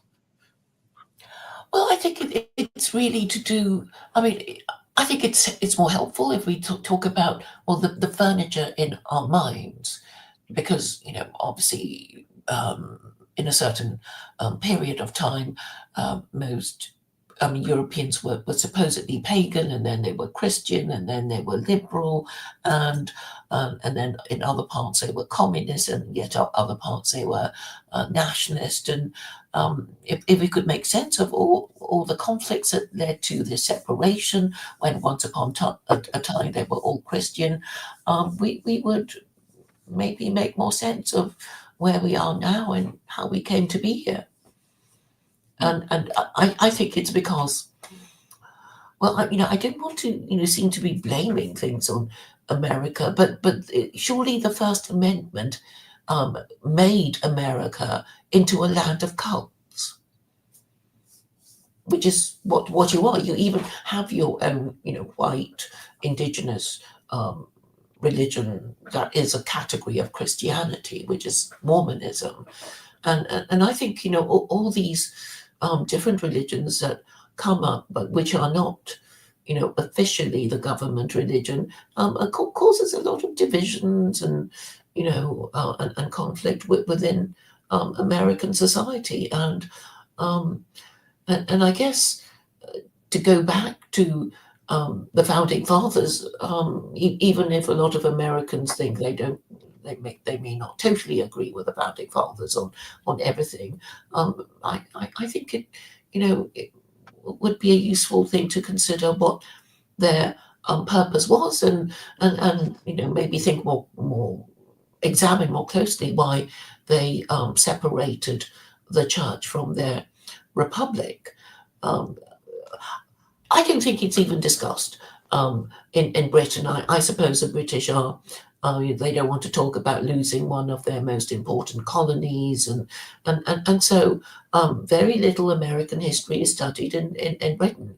I'm a bit of a nerd on these things, so I guess I managed to pick it up. But I think ultimately the furniture that needs to be changed in our minds is whether we want to be a republic or whether we are happy to live under a monarchy, and this. Once we decide on which way we're going to go, and in particular the Muslims are very confused because they think the best kind of Muslim or the most high status Muslim is the Arab, when in fact they're very, very unpopular with the non-Arab speaking Muslims, and the Quran also says that you're not allowed to be racist, and it doesn't matter what religion or language you speak. The most righteous of you is the most favored by God. So it keeps driving people back to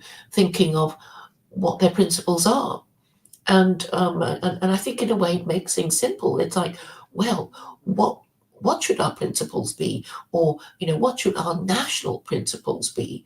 And I guess for American it's the First Amendment, but then this comes in conflict with their Christian identity, and I know there are some people who think America ought to pass a Christian amendment to make America officially a Christian republic. And I suppose these are very interesting and controversial subjects to discuss. Well, I think okay, I'll say two things, and then I think I'm probably going to boot you guys and read another chapter, and then I'll let people back in again. But one thing, yeah, I think this is a big critique of my book, is I think that people who can only see the top-down solution, that's not a very effective way of getting what you want. And so the solution is to start from the bottom up. And so it is a monarchical vision in some ways, but it's a monarchy of households. So yes, you need monarchy, but you need a king in every castle, in every home. And if everybody's aiming towards the right things, you get where you're going. The other interesting thing is bringing in the Mormons. I think somewhere in these chapters, monarchy isn't a kind of idolatry, because you are worshipers of the King of Kings. That requires you to be a king. But Mormons have really taken a big. They've probably used modern fantasy the most effectively. There's been a lot of very successful Mormon writers who I think have explained some of their not even explained, but you can tell that they're exploring their beliefs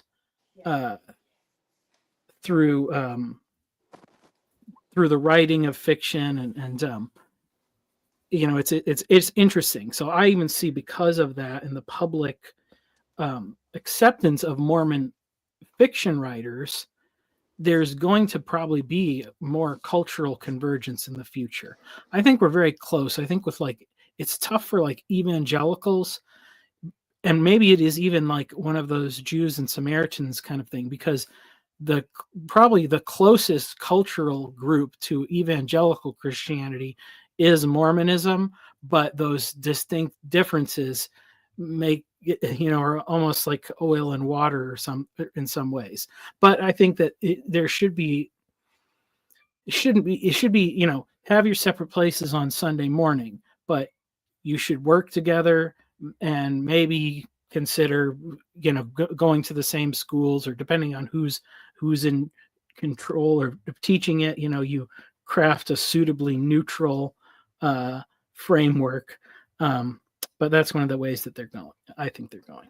So, all right, I'm gonna boot you guys, and I'm gonna read another chapter of this story, and then I'll invite people back in.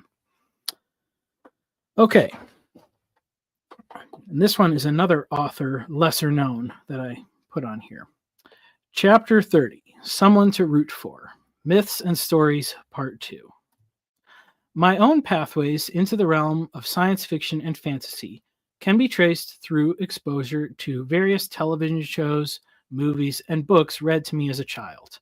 But the path that led me to first getting deeply hooked on good fiction was one that has become increasingly popular in the decades since my youth: computer games. Nintendo and Sega, the most popular console brands of my youth, were strictly forbidden growing up. But Mom needed a computer to do her job, and the computer could play games. A big part of the reason we didn't have a game console was the cost, and that limitation extended to games for the computer as well. This limited our options to what were known as freeware and shareware games, little intros designed to get you hooked so you would shell out for the real deal. The actual playing of video games only occupied a small portion of each week.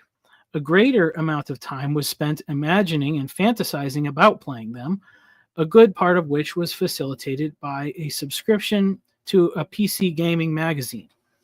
Each month, I would read all about the exciting new games that just had come out or were currently being developed.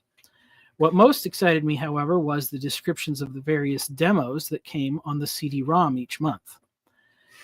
When my computer time finally came, I would get to try any game if our computer met the minimum requirements. One fateful month, I was overjoyed to read that the monthly disc included a complete game, a fantasy role-playing game no less, called Betrayal at Krondor. The game was designed to resemble a book with pages and chapters and many screens of text-based dialogue. Across the top was the name of an author, Raymond E. Feist. The game was challenging. The gameplay was awkward and clunky. The on-screen characters were very clearly based on photos of people in bad wigs with only minimal animation. There was no backstory, no introduction to the world or its inhabitants. I had to replay the first chapter quite a few times to understand where I was going and what I was supposed to do.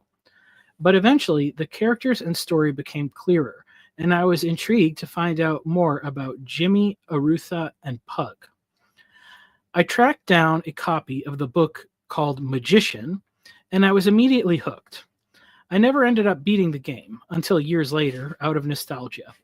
The world of Midkemia, as I was soon learned it was called, was not as perfect and pristine as Tolkien's Middle-earth, but it was more than adequate to capture the imagination of a 12-year-old boy. I devoured the first 6 or so books that were published and joined the ranks of loyal followers in anticipation of each new release.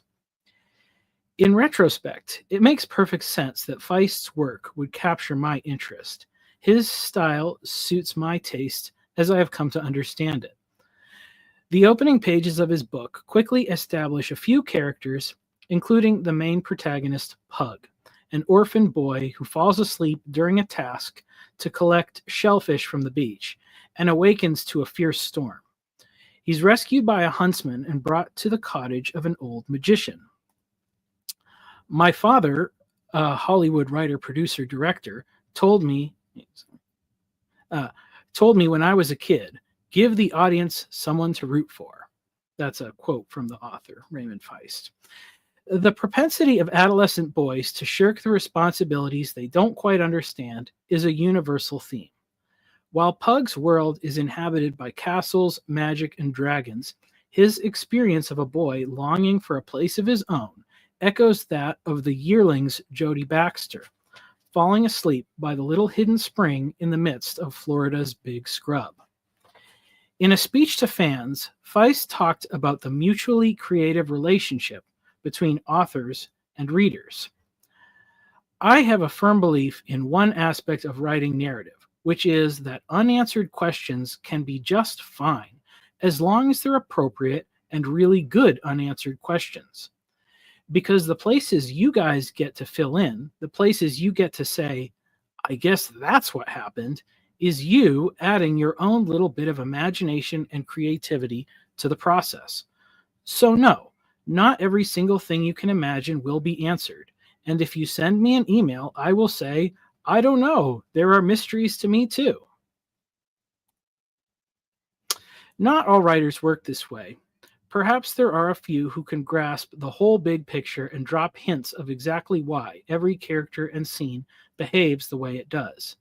Such tidy plots are easier in other genres, such as crime and mystery novels, where all the characters are present in the same place at the same time. But those stories are designed to reinforce our notions about the world in which we live, or help us imagine the correction of one identifiable flaw. In most genres, people crave the expected. We like to be confused about when and how the twists and turns will take place, but we expect our romance, mystery, tragedy, and legal fiction to end a certain way. A failure to do so will result in an unhappy reader. The audience for procedural crime shows like Law and Order are overwhelmingly female. The story of good guys in the system rooting out and prosecuting the bad guys week in and week out creates a sense of trust in our world that helps women feel secure.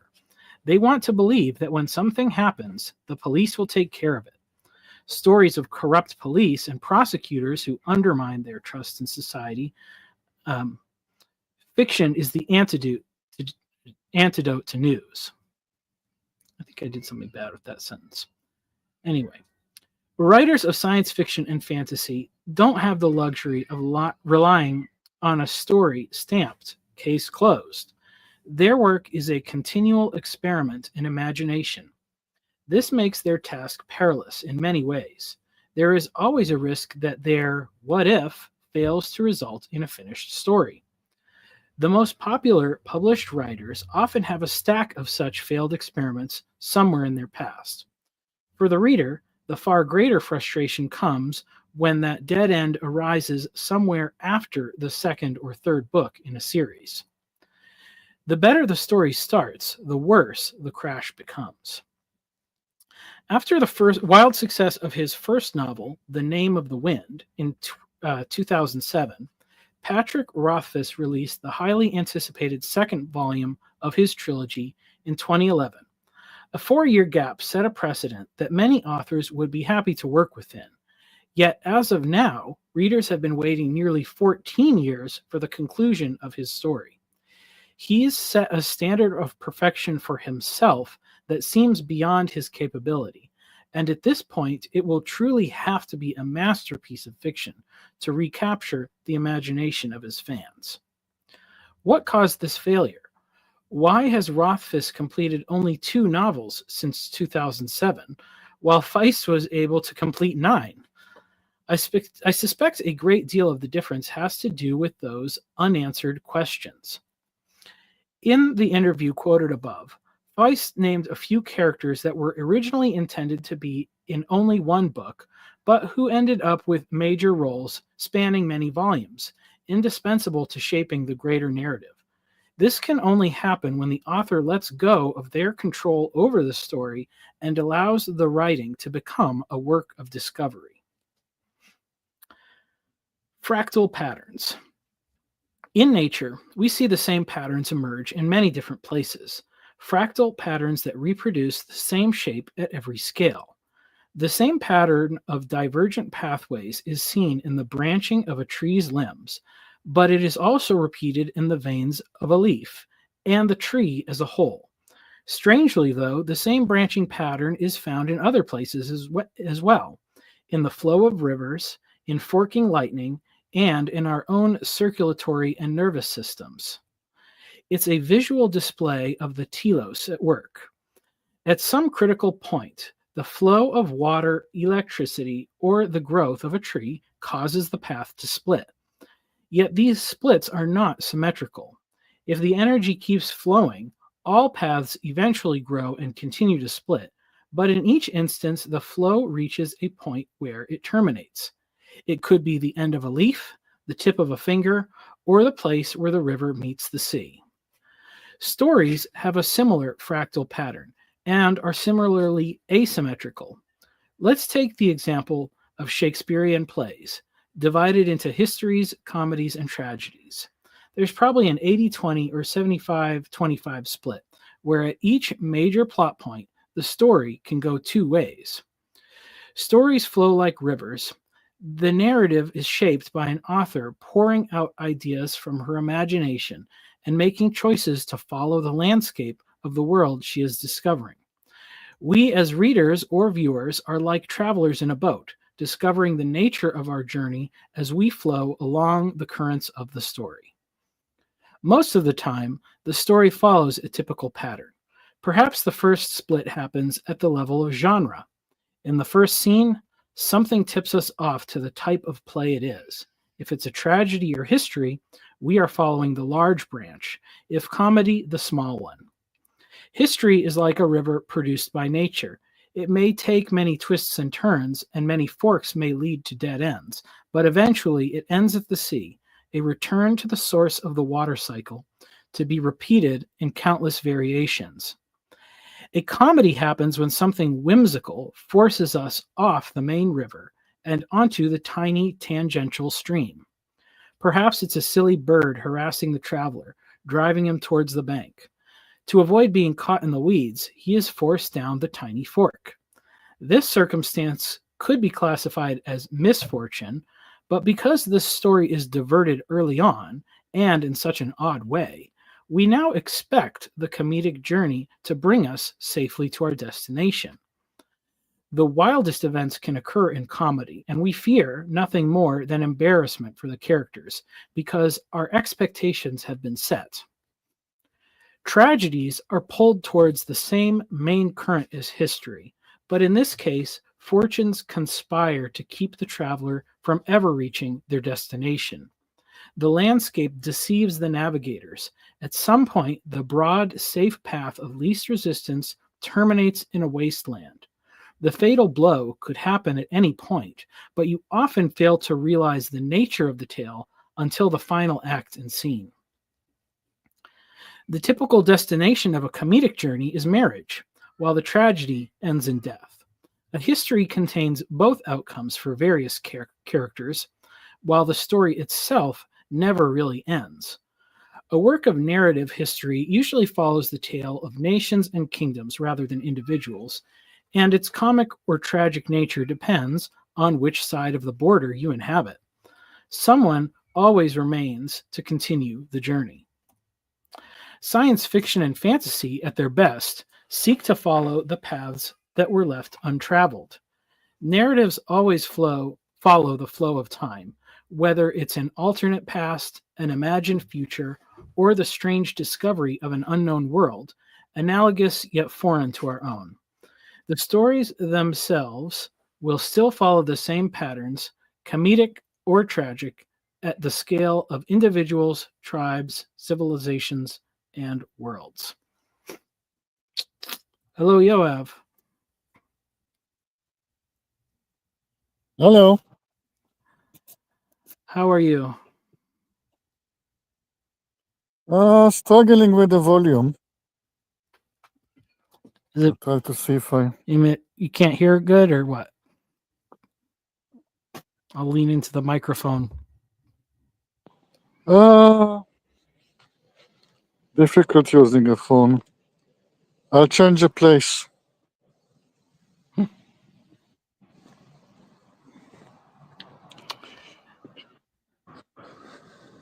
Am I interrupting you in the middle? I paused. It's fine. So it's Okay. it'll be very easy for me to now, recognize when you come in as a place where I need to pay attention and start editing. So no, actually, I think I know how to use best the strength of your masterpiece. I just realized to what extent it is a self-contained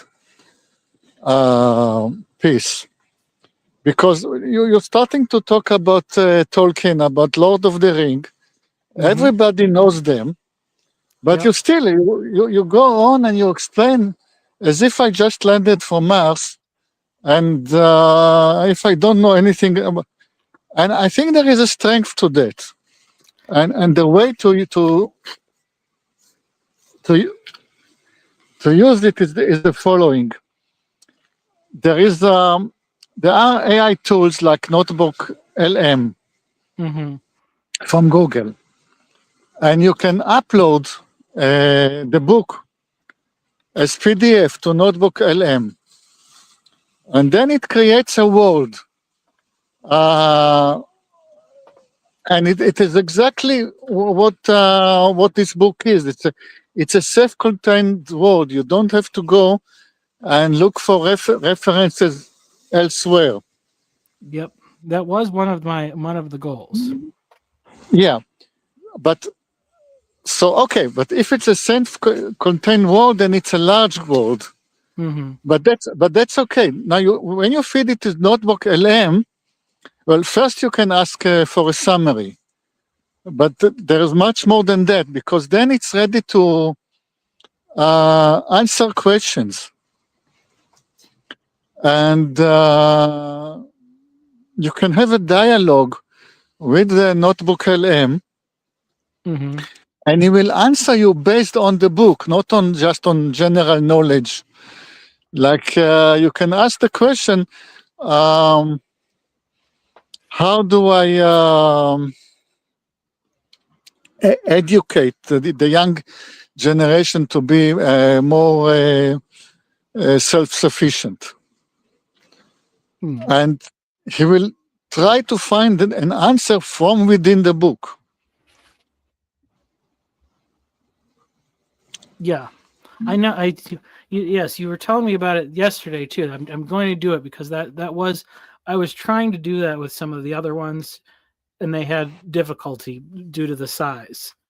So yeah.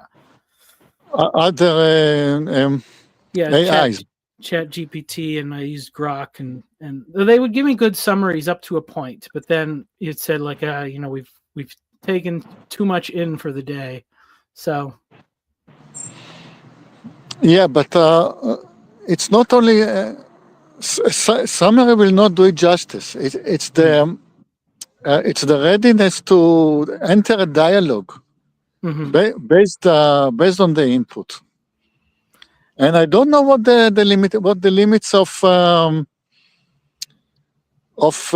Notebook LM, because do you know the lectures by Dan Carlin, the historical lecture by Dan Carlin? No, but okay, he's an historian, and he has very long podcasts, many hours of podcasts. And if you just point to one of those over YouTube, Google will already know everything on YouTube. So it will take no time to digest and will immediately understand what you're talking about. And he can, what I saw that he can master a long rant from Dan Carlin with one paragraph. So I don't know if Google Notebook LM has any limits on capacity. Okay. So, Well, that's so good, once 'cause I you have a lot. once you have all the videos, once you have have all the videos on YouTube anyway, Yep. then you just point to the links on YouTube. You don't have actually to upload anything. Okay. And not you will immediately recognize them. Yeah, that was one of my goals. It was to try to put it out there because I wanted like Grok or Chat GPT to be able to find those things, because they are very limited by, like, when you upload something, you can only upload so much, but if it's on the internet somewhere, then they can access it. So, and this is all the rough drafts, you know. That's why I'm always, I did want to write it assuming, you know, a kid knows nothing, 18 years old, so he needs the whole backstory, but just I thought it would be interesting to contrast whatever is in the rough draft form to whatever comes later, you know. So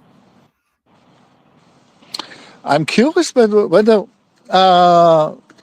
AI can give us any insight, because we have stated the problem and we actually don't know the solution. We don't know how to affect the change that we want to affect. Maybe you should ask the AI, give me a business plan. I did do some of that. Yeah, and it seems, it had some good stuff to say there. It still needs, like, you know, I have no capital, so that's a I have no capital and I'm a bad salesman. So yeah, but have you done it after feeding the AI with the complete book? I did, or at least the large sections of the book. So, okay. Fine. That is what I had to contribute at the moment. I appreciate it. I will continue from. What is your opinion of Lord of the Rings? Is it overrated or? I have high opinion of both of them, Lewis and Tolkien. I don't like Narnia, but I'm not a child anymore. I like his more adult stuff. Yeah. I like the Screwtape Letters very much. That is. Yeah, I mean, I don't think there can be, as you said, cannot be any criticism of the Lord of the Ring until anybody manages to do anything of that caliber. Yeah. Well, that's why I say I don't really have a problem with Tolkien. I have a problem with the Tolkien fans. They're a little annoying. There is a story about J.K. Rowling. In the Harry Potter books, she was trying very hard to preach for tolerance. All of this relationship between the wizards and the muggles. Her point was to teach tolerance to kids. And of course, the books became a great success, and there were lots of discussion groups between fans of the book. And she was coming into those discussion group and offer her opinion sometimes about her books, trying to opine about the question they were discussing about her book. and she was astonished to find how intolerant the audience was. I mean, people were telling me, "Shut up! You don't know anything about it. You're a newbie." Let them. And then, of course, she stumbled about the biggest obstacle of intolerance, but that in real life. But that is a very, very well-known story. Yeah. So very nice book, Harry Potter, but achieved nothing. Yeah. Well, I always thought the limiting factor on that was the way it was like contained to years of school. You know, that was kind of like that was, you know, because I had already read some of these other series when that came out, and I knew a lot of people that were like, "Oh, this is the greatest thing ever," but it was the first book series like that they'd ever read, and to me, it was like, "Yeah, you know, I don't know, it's okay," but that's what you get. I mean, but that's, you know, maybe that's the problem too with Tolkien being at the beginning of a genre. You know, so many people that's your first introduction. You are going to have to compare everything to it, and he didn't leave a lot of room for other people to just take the, you know, his starting point and go beyond him. He made it very difficult. Yeah, yeah, that's the problem on standing on the Soldiers of Giants. You don't contribute much to the total height. Yeah. Well, that's why that's my thing is rough drafts. You know, I want people can see all the mistakes. All you have to do is, hey, you can if you can write a book with less mistakes than me, you're already ahead of the game or whatever. You know, you can copy my ideas and make it shorter, make it more concise, fix the errors. I'll be grateful if somebody else wants to do that. So. I don't think that. I mean, no. It's too much of a task. I don't think people will jump on it. Well, maybe not the whole book, but I'm saying, you know, take a chapter, an idea. You know, I do think that's the thing. It's try stuff for yourself. Try writing your own thing. Don't, if you think like, oh, I could never be a writer.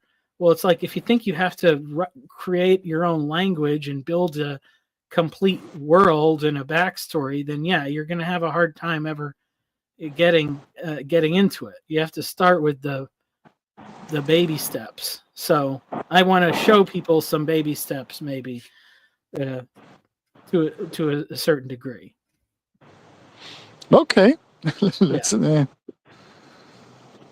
Fine, I'll be on my way. All right. Have fun. All right. I'll talk to you later.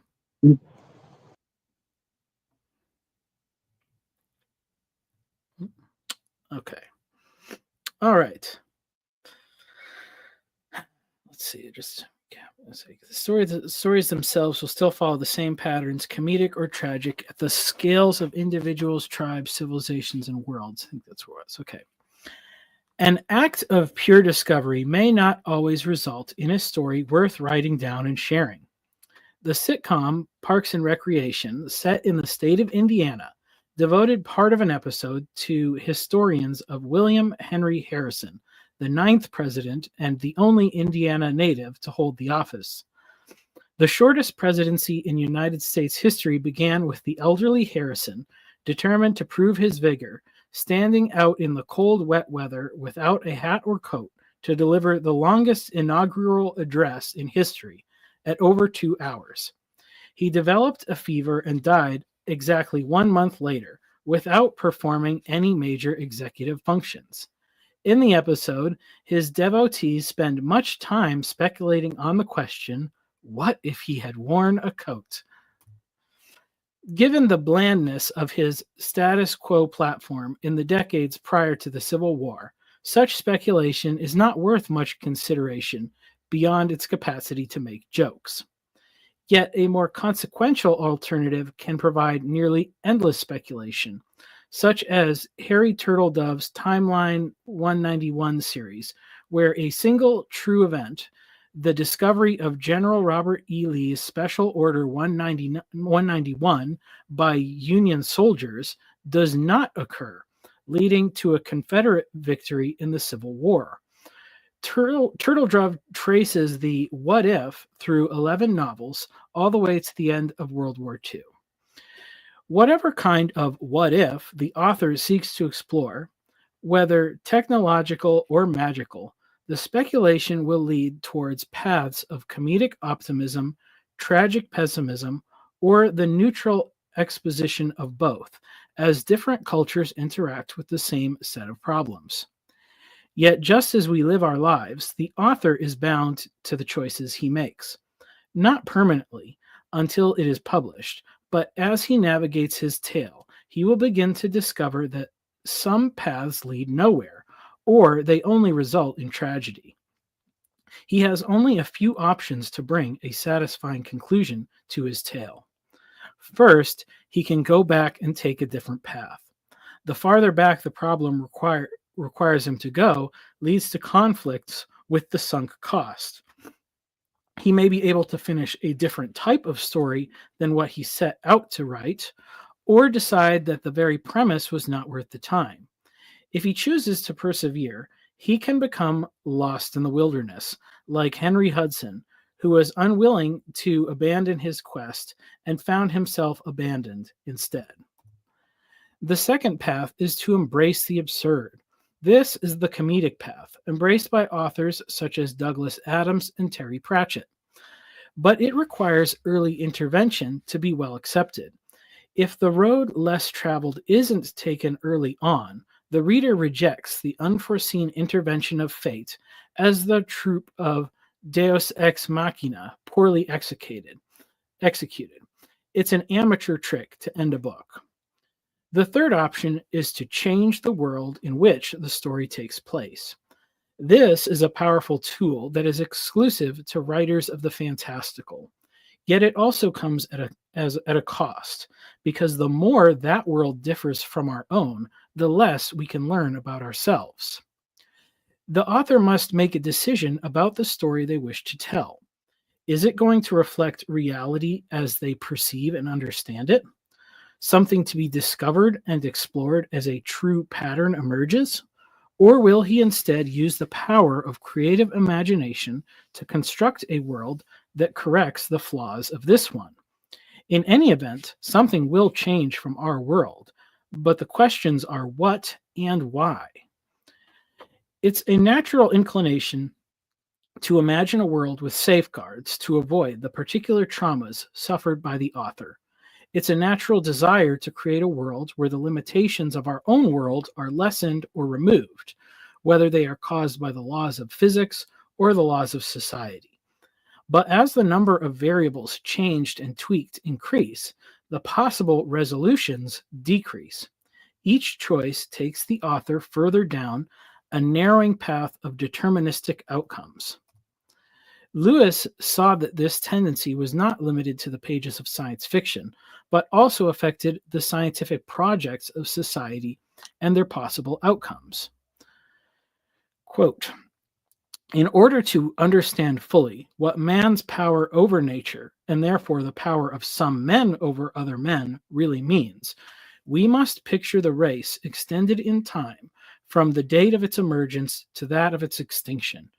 Each generation exercises power over its successors, and each, insofar as it modifies the environment bequeathed to it and rebels against tradition, resists and limits the power of its predecessors.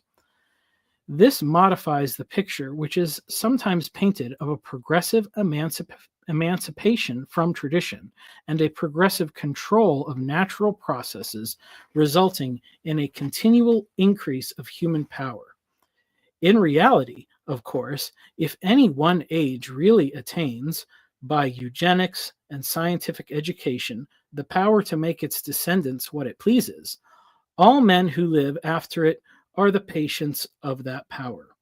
They are weaker, not stronger, For though we may have put wonderful machines in their hands, we have preordained how they are to use them.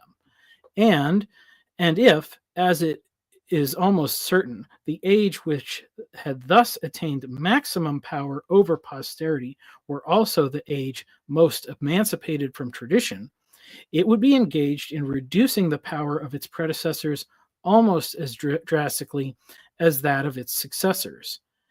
And we must also remember that, quite apart from this, the later a generation comes, the nearer it lives to that date at which the species becomes extinct, the less power it will have in the forward direction, because its subjects will be so few.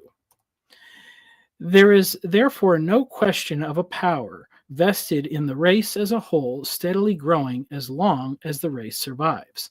The last men, far from being the heirs of power, will be of all men most subject to the dead hand of the great planners and conditioners, and will themselves exercise least power upon the future. From C.S. Lewis, The Abolition of Man, Chapter 3, The Abolition of Man. The result of all those rebellions against nature and tradition is, at the end of the day, the extinction of species.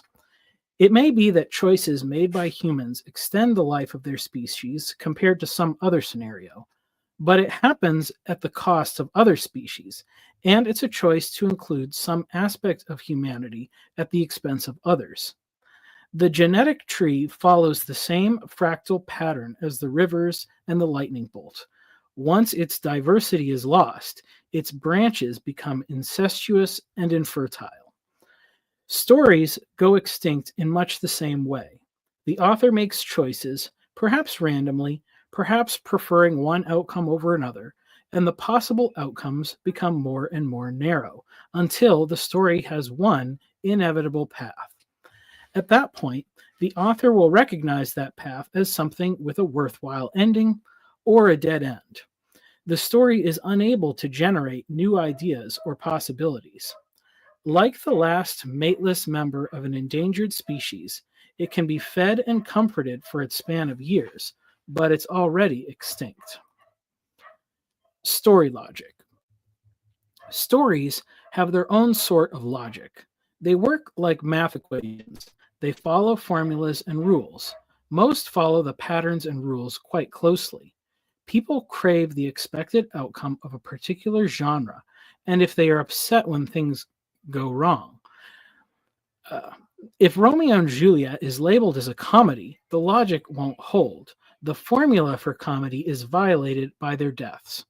If comedy and tragedy are the simple arithmetic of story logic, science fiction and fantasy are more like algebra.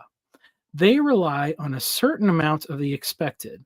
The standard tropes and archetypes must be present. There must be some known variables. The point of the story is to solve for X and Y, not to redefine the value of numbers. We tend to understand this logic on an intuitive level. It's why we can love one movie and hate another that shares the same aesthetics, or why we can love two stories that seem wildly different on the surface. It's why science fiction and fantasy are the same while being completely different. The known and unknown variables simply occur on different sides of the equation.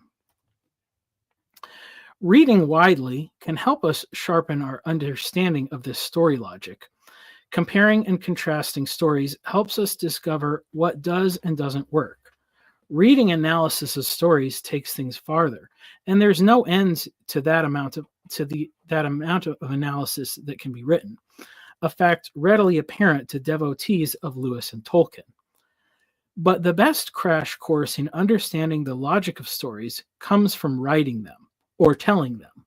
You will quickly discover that 4- and 5-year-olds have quite a good intuitive grasp of story logic when you are asked to make up a fairy tale on command. They will not pull punches. Having tacit knowledge of good and bad stories does not help you craft them. That skill takes thoughtfulness, intentionality, and practice. This means that, like math and logic, story writing is something that can be learned. Not all people have the same capacity or talent, but it's something that anyone can improve at. And the process of learning to read and write better stories provides us with skills that have value for understanding and navigating other areas of life as well. Feist returns as a great example of this fact. In researching and reflecting on why his stories had a greater impact on myself than many others, I found that I was not alone. A cursory sampling of YouTube reviews was filled with nostalgic warmth for his stories, even though everyone admitted he was not the best. One reviewer gave a very thorough outline of his complete Rift War series and highlighted several salient points about Feist's work through the 80s till the late 2000s. In many ways, Feist became the baseline for good fantasy after the waves of Tolkien impersonators. His stories contain all the classic tropes. All his characters are Mary Sue's, his prose is lackluster, and he repeatedly expands his world building by exposing the bad guy from one story arc as a pawn of an even bigger bad guy in the next. Despite these flaws, his stories remain an excellent entry into the genre, especially for young men, a demographic that Feist has a knack for depicting well. Hans Ruckmacher observes a false distinction that developed during the Renaissance between the fine arts of painters and sculptors and the handiwork or craftsmanship of builders and tradesmen. Prior to that era, the same men were called upon for elevated and mundane tasks alike. The notion of artistic genius placed the weight of cultural innovation squarely on the shoulders of a talented elite, while sidelining the masses of creative people to lesser tasks. The same thinking has found its way into writing as well, with everyone seeking to emulate the genius of Tolkien. This resulted in the literary equivalent of junior high athletes struggling to emulate Michael Jordan and Wayne Gretzky. But Feist shows us an alternative. He does not consider himself an artist, but a professional, and his writing is the product of learned skills practiced over time. Studying his work and process is akin to learning the fundamentals of basketball and hockey. As an early adopter of the online blog, he shares copious background to the process of developing his stories. Quote, "Okay, so I said I'd post something about how Magician came to be. In the sense I was asked, did you know where you were going when you wrote The Storm Had Broken? And the answer is, by that time, sort of. Magician began as Untitled and later was going to be Rift War, which got dropped as 2SF. The main character was going to be Prince Arutha, who was the first character I got in my head. He sort of looked like Billy Wirth in Lost Boys, a film co-written by my college chum, the late Jan Fisher. Though I didn't know that as Lost Boys came out 5 years after Magician. Anyway, dark brooding, bad attitude, wannabe Hamlet, etc. So the first chapter is pirates raiding Cryde. Arutha gets knocked into the harbor, Cryde burned to the ground, Arutha's family killed, except for his sister, who's kidnapped. So off we go to save sister. Wait a minute, it's his sister, so no love interest? This was before Game of Thrones, so save the smartass remarks. He needs a sidekick, a Sancho to his Quixote. Enter Pug. But wait, who is this kitchen boy, and why do we care about a kitchen lad in love with the princess? So Chapter 1, the pirate raid, becomes Chapter 2. And the Chapter 1 you've read becomes Chapter 1. So my father, the writer, producer, director, told me when I was a kid, give the audience someone to root for. That's Barrack for all you Aussies, and again, save the smartass remarks. So I decided to put Pug at risk early on, and you're pulling for him even before you know who he is, because he's in a bad spot because he was goofing off, and we all remember our teenage years. So introduce Meacham and Colgan. About this time, my friend Steve Abrams asked what's the book about? And I tell him, and he says, why don't you tell the story about how the greater magic came to Midkemia? As I have no idea how that happened, I say, how did that happen? He says, through a magic rift from another world. And then adds, there were 5 wars, actually, and so that begins. Now I have to turn a kitchen boy into a wannabe magician and the pirates into raiders from beyond the rift. As to the reason why his friend Steve was the authority, was that the end of the quote? Okay, that's the end of the quote.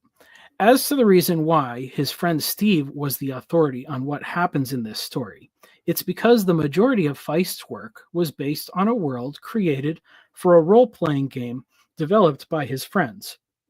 This was a common practice in that era, and many novels have been spawned from the tabletops of dungeon masters. Yet Feist turned the tables. The game was forgotten, while his stories remained. By following the tropes and storylines almost to a fault, Feist challenges our current disdain for anything deemed derivative. His world has enough structure to lean on, but it gives us enough unexplored corners to wonder and dream. Silverthorn was an adventurous twist on Sleeping Beauty, and Talon of the Silver Hawk gives a few twists to the Count of Monte Cristo.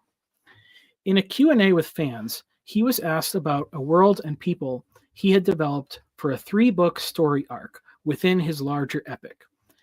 He told the Inquirer that the culture of that group, called the Dasati, was inspired by hearing about how male tigers will eat their own cubs. He wondered what an alien culture like that would look like, and he fleshed out his story of a martial culture somewhere between Edo Japan and ancient Sparta. When asked if he had any further plans to tell more stories from that world, he gave a startling answer. He said that the world was kind of like a movie set. It painted a picture for his characters to tell a story, but there wasn't really anything behind it. A statement that would have been shocking from many other authors. But he left the unanswered questions up to the reader. While he doesn't allow the publication of fan fiction, someone else can write a story about a Spartan Bushido culture and make it their own, just as he did with his friend's role-playing game. It's not hard to recreate a movie set with different paint and new names. Hamlet becomes Dune and then the Lion King, and those lions turn into tigers and back into men. What matters is that the logic is intact. Connecting the gaps. By this point, it should be clear that if there's anything truly unique about Feist and his books, it's just how remarkably normal his writing is. The role that Feist's book played in my story could just as easily be filled by Harry Potter, Narnia, the Wingfeather Saga, or countless other stories unknown to the masses, waiting to be discovered in attics and basements, thrift stores, and bargain bins. When Solomon built the temple, he recognized that it could not be built apart from the will of God. Unless the Lord builds the house, those who build it labor in vain. So it is with stories. Even though we call them fiction, unless they conform to the patterns of reality, they will dissolve like castles made of sand. Solomon's temple stood as long as its presence pointed to the truth. When the symbol of God's faithfulness came to represent mere human achievement in the eyes of man, the builder tore it down. When it was time to be rebuilt, God spoke through the prophet Zechariah. The hands of Zerubbabel have laid the foundations of this temple. His hands shall also finish it. Then you will know that the Lord of hosts has sent me to you. For who has despised the day of small things? For these 7 rejoice to see the plumb line in the hand of Zerubbabel. It's quite easy for us to dismiss the day of small things, the stories we outgrew, the things we used to love, that now make us feel embarrassment and shame. But schools have been removing the humble building blocks that form the foundation for everything that comes after for quite a while. Everyone is cast into the center of a maelstrom with nothing to hold on to. The simple stories of our youth and the truths that they contain do not need to be replaced. Though we learn that not every parent is a good parent, and not every crone is a witch, the layers of complexity that we add to our understanding do not negate the truthfulness that is so intuitively grasped by children. The plumb line remains true, from the foundation to the capstone, and at every level between. The end of the chapter. All right. I will put again the link to see if anybody wants to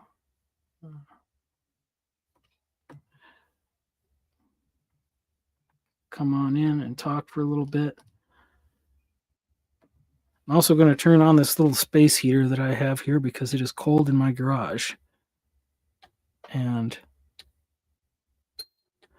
if the sound is distracting, at least it won't be in the recordings of the chapters.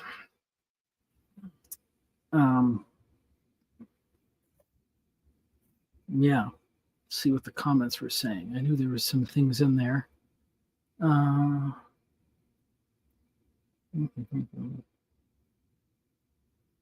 This was Lewis. Yes, Lewis is easy to respect and love, but sometimes is boring. That's why I say the movies are the new canon. Most people will watch the movies and never read the book, and so that's the baseline, even if they got things wrong. What's up, Kirk? I wanted to highlight the comment by Lorca Santa, which goes, this repetition is quite true of comedy. Romans copied Greeks, French copied Romans in a comedy, same stories, characters, and plots, and yet for 2,500 years, these plot lines hit the spot repeated. Mm-hmm. I mean, Yep. yeah. I think this is true for all genres, right? Yeah. So, I mean, I think, that's like, I wonder if it's like, I don't know, maybe going back to what we were saying about like modernism and postmodernism, like modernism probably didn't see the value in that. Like, oh, all of these stories are just like, the same pattern. So you only need you don't need the story. You need the mathematical formula that it represents. And like, that's the important thing. And then like, postmodernism was just always trying to be like, well, what if we twist it around, and what if we do something different? But then it just ends up like I don't know, turning into nothing. Yeah. Well, so are you familiar with the Joseph Campbell's contributions to literary criticism in terms of the hero story? Yes, somewhat. I mean, I have the book and I haven't read all of it, but I mean, I know it's like a big influence on Star Wars and stuff. Yeah, and like I mean I haven't read it, but I've listened to like lectures about Campbell, and like if what I've heard in the lectures is true, I think he has a good approach, because to my understanding what he does is he strikes a middle ground between just focusing on the story, which you might say is like a hyper postmodern like individualist thing, and hyper modern, trying to reduce the story to a formula, and instead he tries to have a middle ground in between with the theory of the hero's journey. But yeah, and I don't think you caught any of it.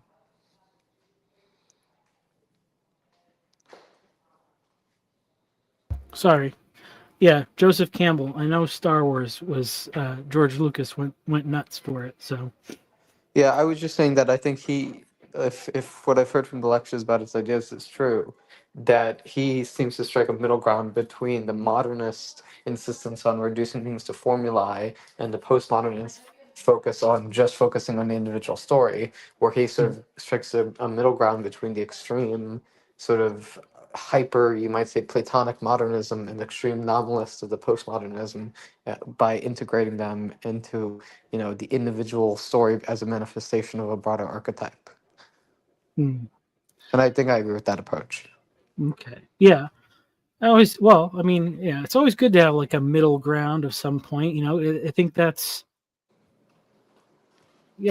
helpful, because then I don't know. I think that's one of maybe the things that bothers me about like people who just like latch on to Tolkien really early on, and then they get obsessed with like the perfection of like this one thing, or and it's not Tolkien's the only one that people do it of, but like if you just get obsessed with like one ideal and you just compare everything to it, and you just are like, well, everything that's different about it is bad, you're not really learning anything, you know. Like I value the comparison, the contrasts of these various things.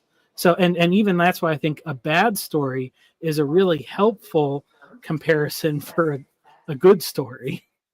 And probably having like a medium story gives you even better context, because then you can tell what's bad about the bad story and what's good about the good story. Ron says don't talk smack about Tolkien. I don't think he's talking smack about Tolkien. Who's saying this? Where? Is this in a different? I'm not seeing somebody saying that in the chat. Oh, here it is. Ron stuff's. Yeah. Well, you know, he made those movies. That's the real Lord of the Rings, the movies. Yeah. People don't like that, but it's true. Many people will watch the movies and will never read the books. So, as far That's as what cultural, to be honest, while I have respect for Tolkien from what I've heard about him, I probably plan on, if I ever do get to consuming Lord of the Rings content, it would probably be the movies. Because the books I just heard are just so torturous. I mean, they're not that bad. It's funny. It's like I feel like my perception of that comes from, and then this is probably a common thing, like because my dad had them, like he on the bookshelf, and I tried to read it when I was like, I don't know, maybe 10 or something the first time, and it was like it was too much for that age. And so then I was like, I don't want to read this. It's boring. But you know, when you like, I'm sure he wouldn't have any difficulty reading it now. And Ron here makes a good point. If you listen to the audiobooks, like the audiobooks it's pretty easy to follow along for sure. It's not like King James English or something. It's not like Old English. It's just a little bit of a drier style. It is like he almost wrote it in a more mythological style. Like there's less like discussion of like what the person was thinking or stuff like that. So I don't know. I guess you could say in some sense it's a little bit more on the like symbolic side compared to like being overly descriptive or whatever. So, but yeah, it's worth reading, you know. And there are things, and that's a good contrast too. Like if you read the books, and then you can see like what's different from the movies, even though they did a pretty good job overall. Good enough, I think. Yeah. I'm trying to think. So all the books went through a very rough time in their life. So, did you find the books therapeutic out of curiosity? Tolkien's? Yeah. I don't. It's weird. Like I like them. Like, and it was really fun. Is like my wife had never read the books or seen the movies, so we watched the movies like a couple years ago, and that was fun to like see. Like I realized, like, oh yeah, like because those stories are probably like a bigger part of my like formation of just what I'm comparing and contrasting things to. Then I probably realized. I just got burnt out on like so many people that are like snobs about it. And maybe that's just like, I have my algorithms going the wrong way. And it's also kind of a funny thing because people always like put Lewis and Tolkien together. Like the only thing they really had in common was that they were like actual real life friends. Like their writing is so very different. And the Christianity. Yes, yeah, of course, the Christianity. But like it's like very different personality types, and like a lot of people like both of them, but they are very like just big differences. So so if you really like one, and you might not like the other, and that's kind of an interesting thing. Yeah. Do you and so but you don't have I know you don't pick favorites. But you said that if you had to pick, you'd say Lewis is your favorite. Yes, Lewis, definitely Lewis over Tolkien. Okay. Yeah. You know, I would you recommend I start because I also haven't read Louis Caesar. But should I start with the Screw Tape Letters or should I start with the Narnia? Actually, I may believe it or not, I may have read the Chronicles of Narnia when I was like little, but this was like probably when I was like 6 or 7. So if I have, I don't remember any of it. Um, sorry, I just had a work thing pop up. What was your question? It was where should I start with Lewis? Because I think I may have read the Chronicles of Narnia when I was little, but that was so long ago that I don't remember any of the story. Yeah, I like Narnia's good. Also, his the Ransom trilogy, as people call it, or his science fiction trilogy. I like the third book the best, and that one's very different. That Hideous Strength, it's actually, you can read that as like a standalone novel. Like you could actually read that one first, and then go back and read the other two. Like that's a good way to do it, I think maybe. Uh, and then his other big fiction is Till We Have Faces, and that's like a standalone novel.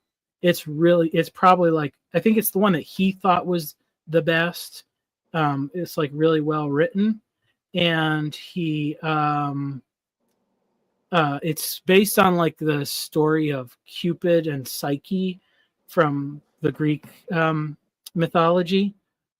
Uh, and that's just, that's one standalone novel, so you can read that one too. Some people don't like it. It's kind of like almost like it does have like a weird twist ending that it's a very interesting book. It is really Okay. good. But What's the name of the third book you were saying? That Hideous Strength. That Hideous Strength. Okay, Yeah, I'll check that out. So would you say I should start there first if I'm going to go with you Lewis? can. That one. So his other. So that's like, so the first book in the series is Out of the Silent Planet, and then Paralandra is book 2. In each of those books, it's like a old science fiction. It's like before we really knew much about like space travel, but basically in the first book he goes to Mars and discovers all sorts of weird stuff. In the second one he goes to Venus, and it's kind of like it's like a version of Milton's Paradise Lost, or it's like a Garden of Eden story.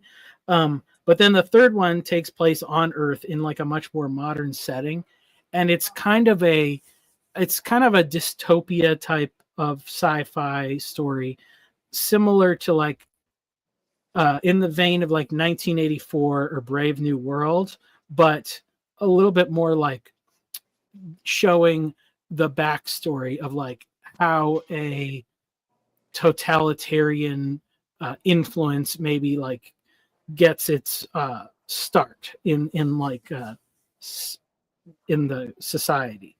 So Yeah.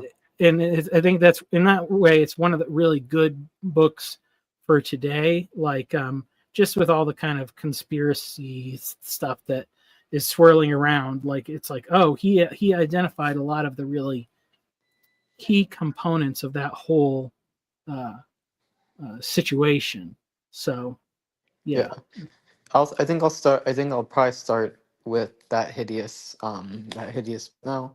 Yeah, That Hideous Strength. Oh yeah, it's a good one to start. It's I mean, the like the main characters in the first 2 books are really like minor characters in that one. It works very well as its own like standalone novel. Like you get introduced to just new characters at the beginning of the book. It's pretty easy to read, Yeah. easy to follow story. he does the characters do tend to like break out into like long philosophical speeches from time to time, but you probably don't mind that because you are a deep thinker, so you'll Yeah. enjoy it.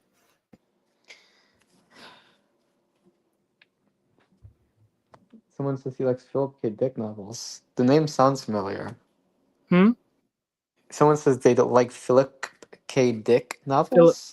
Philip K. Dick. He did he did a lot of like a Blade Runner is based off his novel Do Androids Dream of Electric Sheep? And I can't remember what all his other famous ones were. Yeah, he's a very well-known science fiction, but he was really always he was asking those what if questions about a lot of technological things and like what could go wrong, and it's pretty exciting stuff, I think. Yeah, I mean the thing is, I just haven't cracked open a non-fiction. Sorry, no, a fiction book. I haven't cracked open a fiction book in a while. Mhm. So while I definitely plan on at least seeing the movie for Lord of the Rings, and I might get around to reading a Lewis book. Getting into literature for someone who hasn't been in it for a while is hard. Just because you have to get into the habit of it. But I'll Yeah, try. But it is. I actually plan on starting with poetry and then going into like books. I don't know. If you want, here I'll give you my other recommendations for. Just give me a second here. If you want something that I think is probably the best, like it's a little bit more in that like classics almost, is this one here, Parzival by Parzival. Wolfram von Eschenbach. And this is a story of the Holy Grail. It's one of the earlier ones, but it's also like, man, it's a really good story. I think it's a very important story for the day we currently live in. For young men especially, like because Parzival is like a very, I don't know, I don't want to say he's like a flawed character. In some ways he kind of is flawed, but um he's he's got a very interesting like hero's journey, I guess you could say, of going from like ignorance to like maturity. It's very interesting. Like in the book, at a certain point, he like doubts his faith in God, like, and that was very unusual for the time when it was written. In like 1210, I think it was written. Um, it was like, nope, somebody doesn't believe in God, like that's crazy, like, so he has like a kind of like a deconstruction story that happens, and some people say it's like the first modern novel in a way, like the way that the characters and the people, like when I read it I was like, this is real. Like I feel like even though it's like probably exaggerated, or like lots of things have been kind of mythologized, I'm like, this, there must have been like real people that these things were happening to. Like there was just a very much a feeling of realness about it to me that I think is very interesting. Yeah, So and does it use like Tolkien type mythological language, or is the language pretty easy? I mean, depending on, like, I think there's some simpler versions of it too. um Actually, let me see. Do I have it here? I might have it in the. Was like, it was actually like teaching, and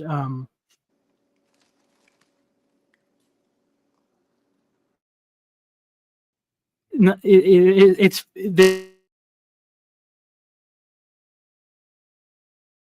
taken from a class, and basically, so either every other chapter, it's going through like you get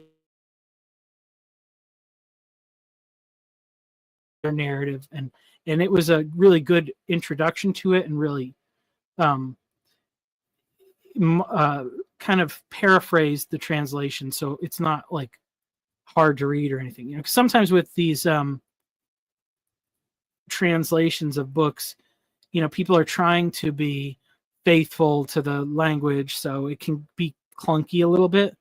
But I'll show you the version I got, and it's really good.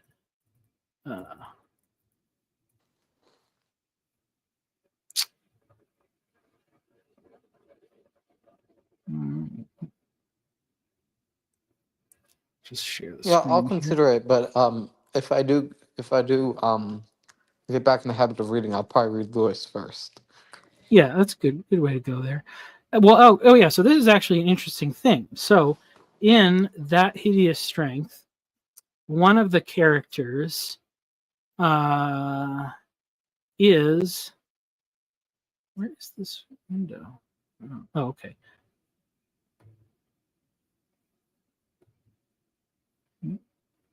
Okay, here it is. Here's the oh, I have to remove this other one. That's the problem. Okay. Here's the one, this version here. So one of the characters in Parzival, he is in That Hideous Strength. There's this whole, it's weird. It's like science fiction, but then there is this big King Arthur Holy Grail like element of the book too. Because like one of the characters that is actually like Merlin wakes up from the grave, and like basically the good guys and the bad guys are both searching for Merlin because they want to, well, the bad guys want to like exploit his power, and the good guys want to not, you know, they want him to be the hero essentially. But one of the characters, like the main character of the first two books, he actually becomes the what's known as like the character known as the Fisher King, who is the person that Parzival is supposed to heal in his like quest. So there's a connection there. I remember, yeah. I think that's probably what maybe made me think of it. But that's the great thing about, you know, like a good book and a good story, is that it gives you like all these allusions to all these other things. So once you get into one story and then you read the other one, you can make all those connections. So at any point, that would be a good one. I also want to at some point do a chat stream for the movie that's called The Fisher King, which is a very sort of loosely based on that story, but like modernized. That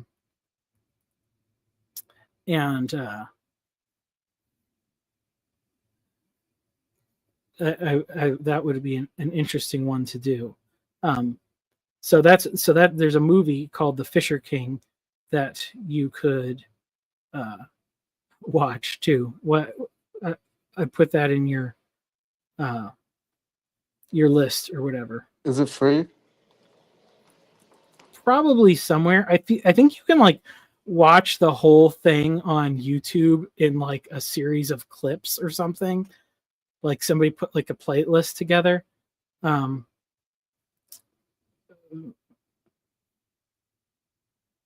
Yeah, that makes sense. Yeah, it's from 1991. It's an interesting film. A modern day tale about the search for love, sanity, Ethel Merman, and the Holy Grail. So, yeah. Do you enjoy poetry, out of curiosity?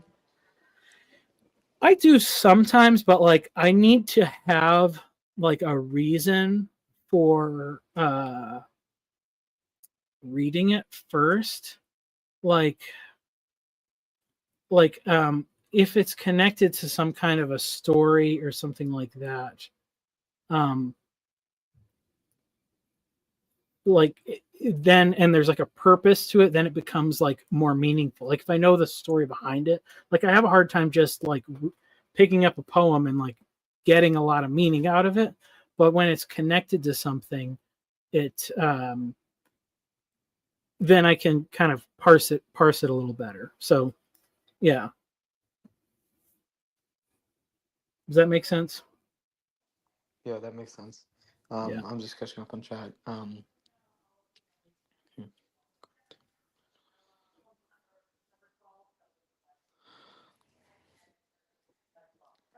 Yeah. I'm sorry. I was talking to someone else. I'm trying to get my lunch ready. You were saying that you needed a reason to read poetry. Like, yeah, I mean, if I just pick up a book of like poems, I'm not gonna. It's just like I don't. What am I reading here? But if somebody like maybe if somebody points to something in a poem first, like if I hear what's meaningful about a poem from somebody else, or if it's a poem that's like connected to a story. So like, let's see, I have another one here.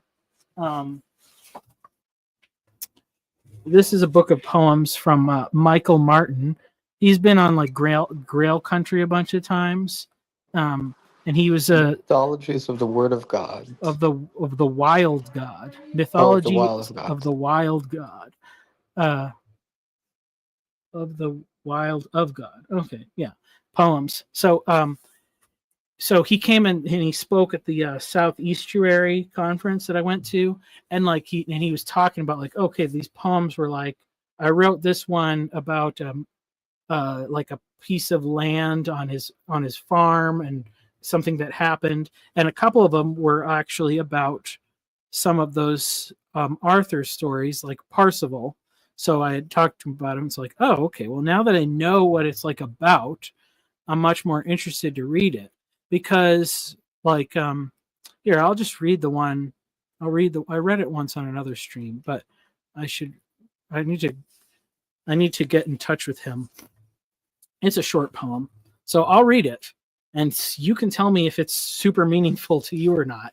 To me, it actually was, because I realized like it was pointing at a lot of specific points in the book. But it's called The Veil. A trail of blood on the trackless snow, enchantment, memory, vision, the blush that touches the cheeks of the beloved when she comes in from the fields, the voices of children, sparrow song, the whistling of barn swallows, the smell of fresh bread and the morning's milk, strawberries sprinkled with mint. Once, at the house of my mother, I carved a weapon, a javelin made of cherry wood. With it, I would hunt the rabbits of the warrens, the partridge of the hedgerows. But then the great white bird appeared, beautiful and silent, like a ship from God. I lifted my spear and let fly, and she fell to the earth with outstretched wings. The old man of the woods met me at the body and opened the breast without violence. He reached within the silent tabernacle and, with his hand outstretched in offering, bade me take the heart. So, like, there's a whole bunch of, I know there's some stuff that's like allusions to the book Parzival in there. I might not have realized that if he hadn't told me, but it's kind of see it there. And then there's like other stuff that I know some of it's like him looking at things around like his farm, probably with the fresh bread and the morning's milk and strawberries sprinkled with mint. And then there's some other stuff in there. Like I think that the great white bird appearing, I think that's like another poem, The Rime of the Ancient Mariner, that's about some of that like sailor killing an albatross or whatever. So I mean, but if you just like read those words without any context, like to me, it's like I don't know, what does that mean? It's like hard to get into. So, what did you think of it? I thought it was beautiful. Okay. Like, I mean, specific or like just in a general sense of like. Yeah. I mean, just the way it came together and the prose and. Yeah. Well, I don't know if I'm using the word prose technically. Yeah, the poetry. The poetry of it. It was poetic. Yeah. Yeah, I mean the problem is just like to me, any sort of fancy sounding thing is going to sound poetic because I'm Yeah. uncultured. Because you're uncultured. Yeah. Oh, okay. Yeah, see, I'm just suspicious of all that stuff. Like when when I don't understand it and people tell me that it's cultural and I should appreciate it, I'm suspicious because I've had a lot of snobs in my life.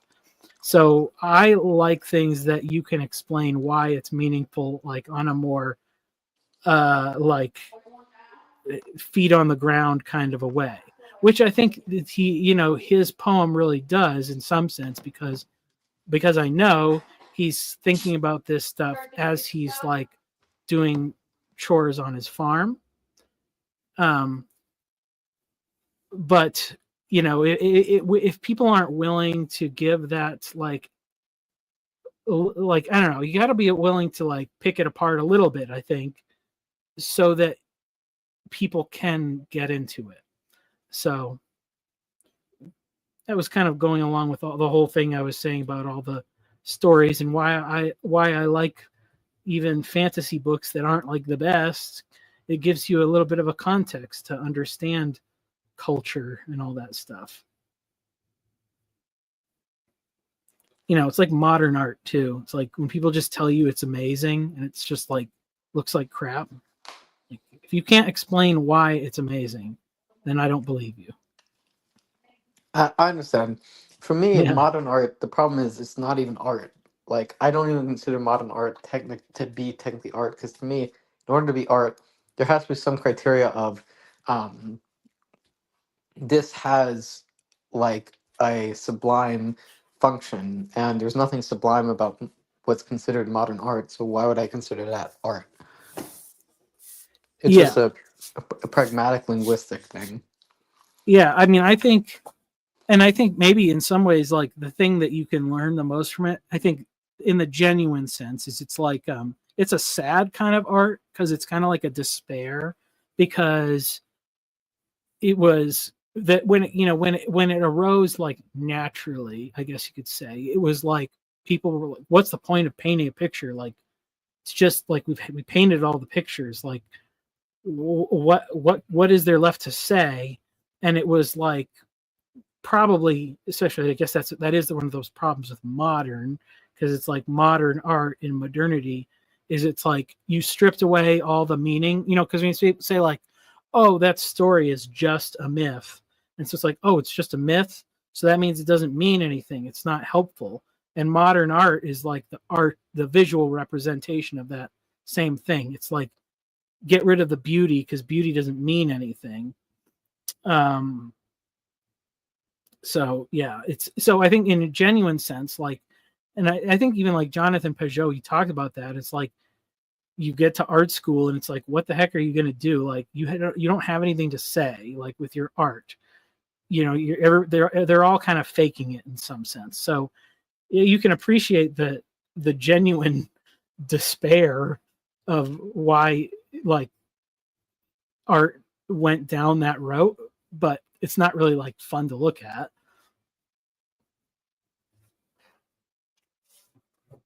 That makes sense. Yeah. Well, it's not just that they don't have anything to say; it's that I think they do have something to say, and what they have to say is that all values are evil. They're anti-value, right? Does Yeah, that make sense?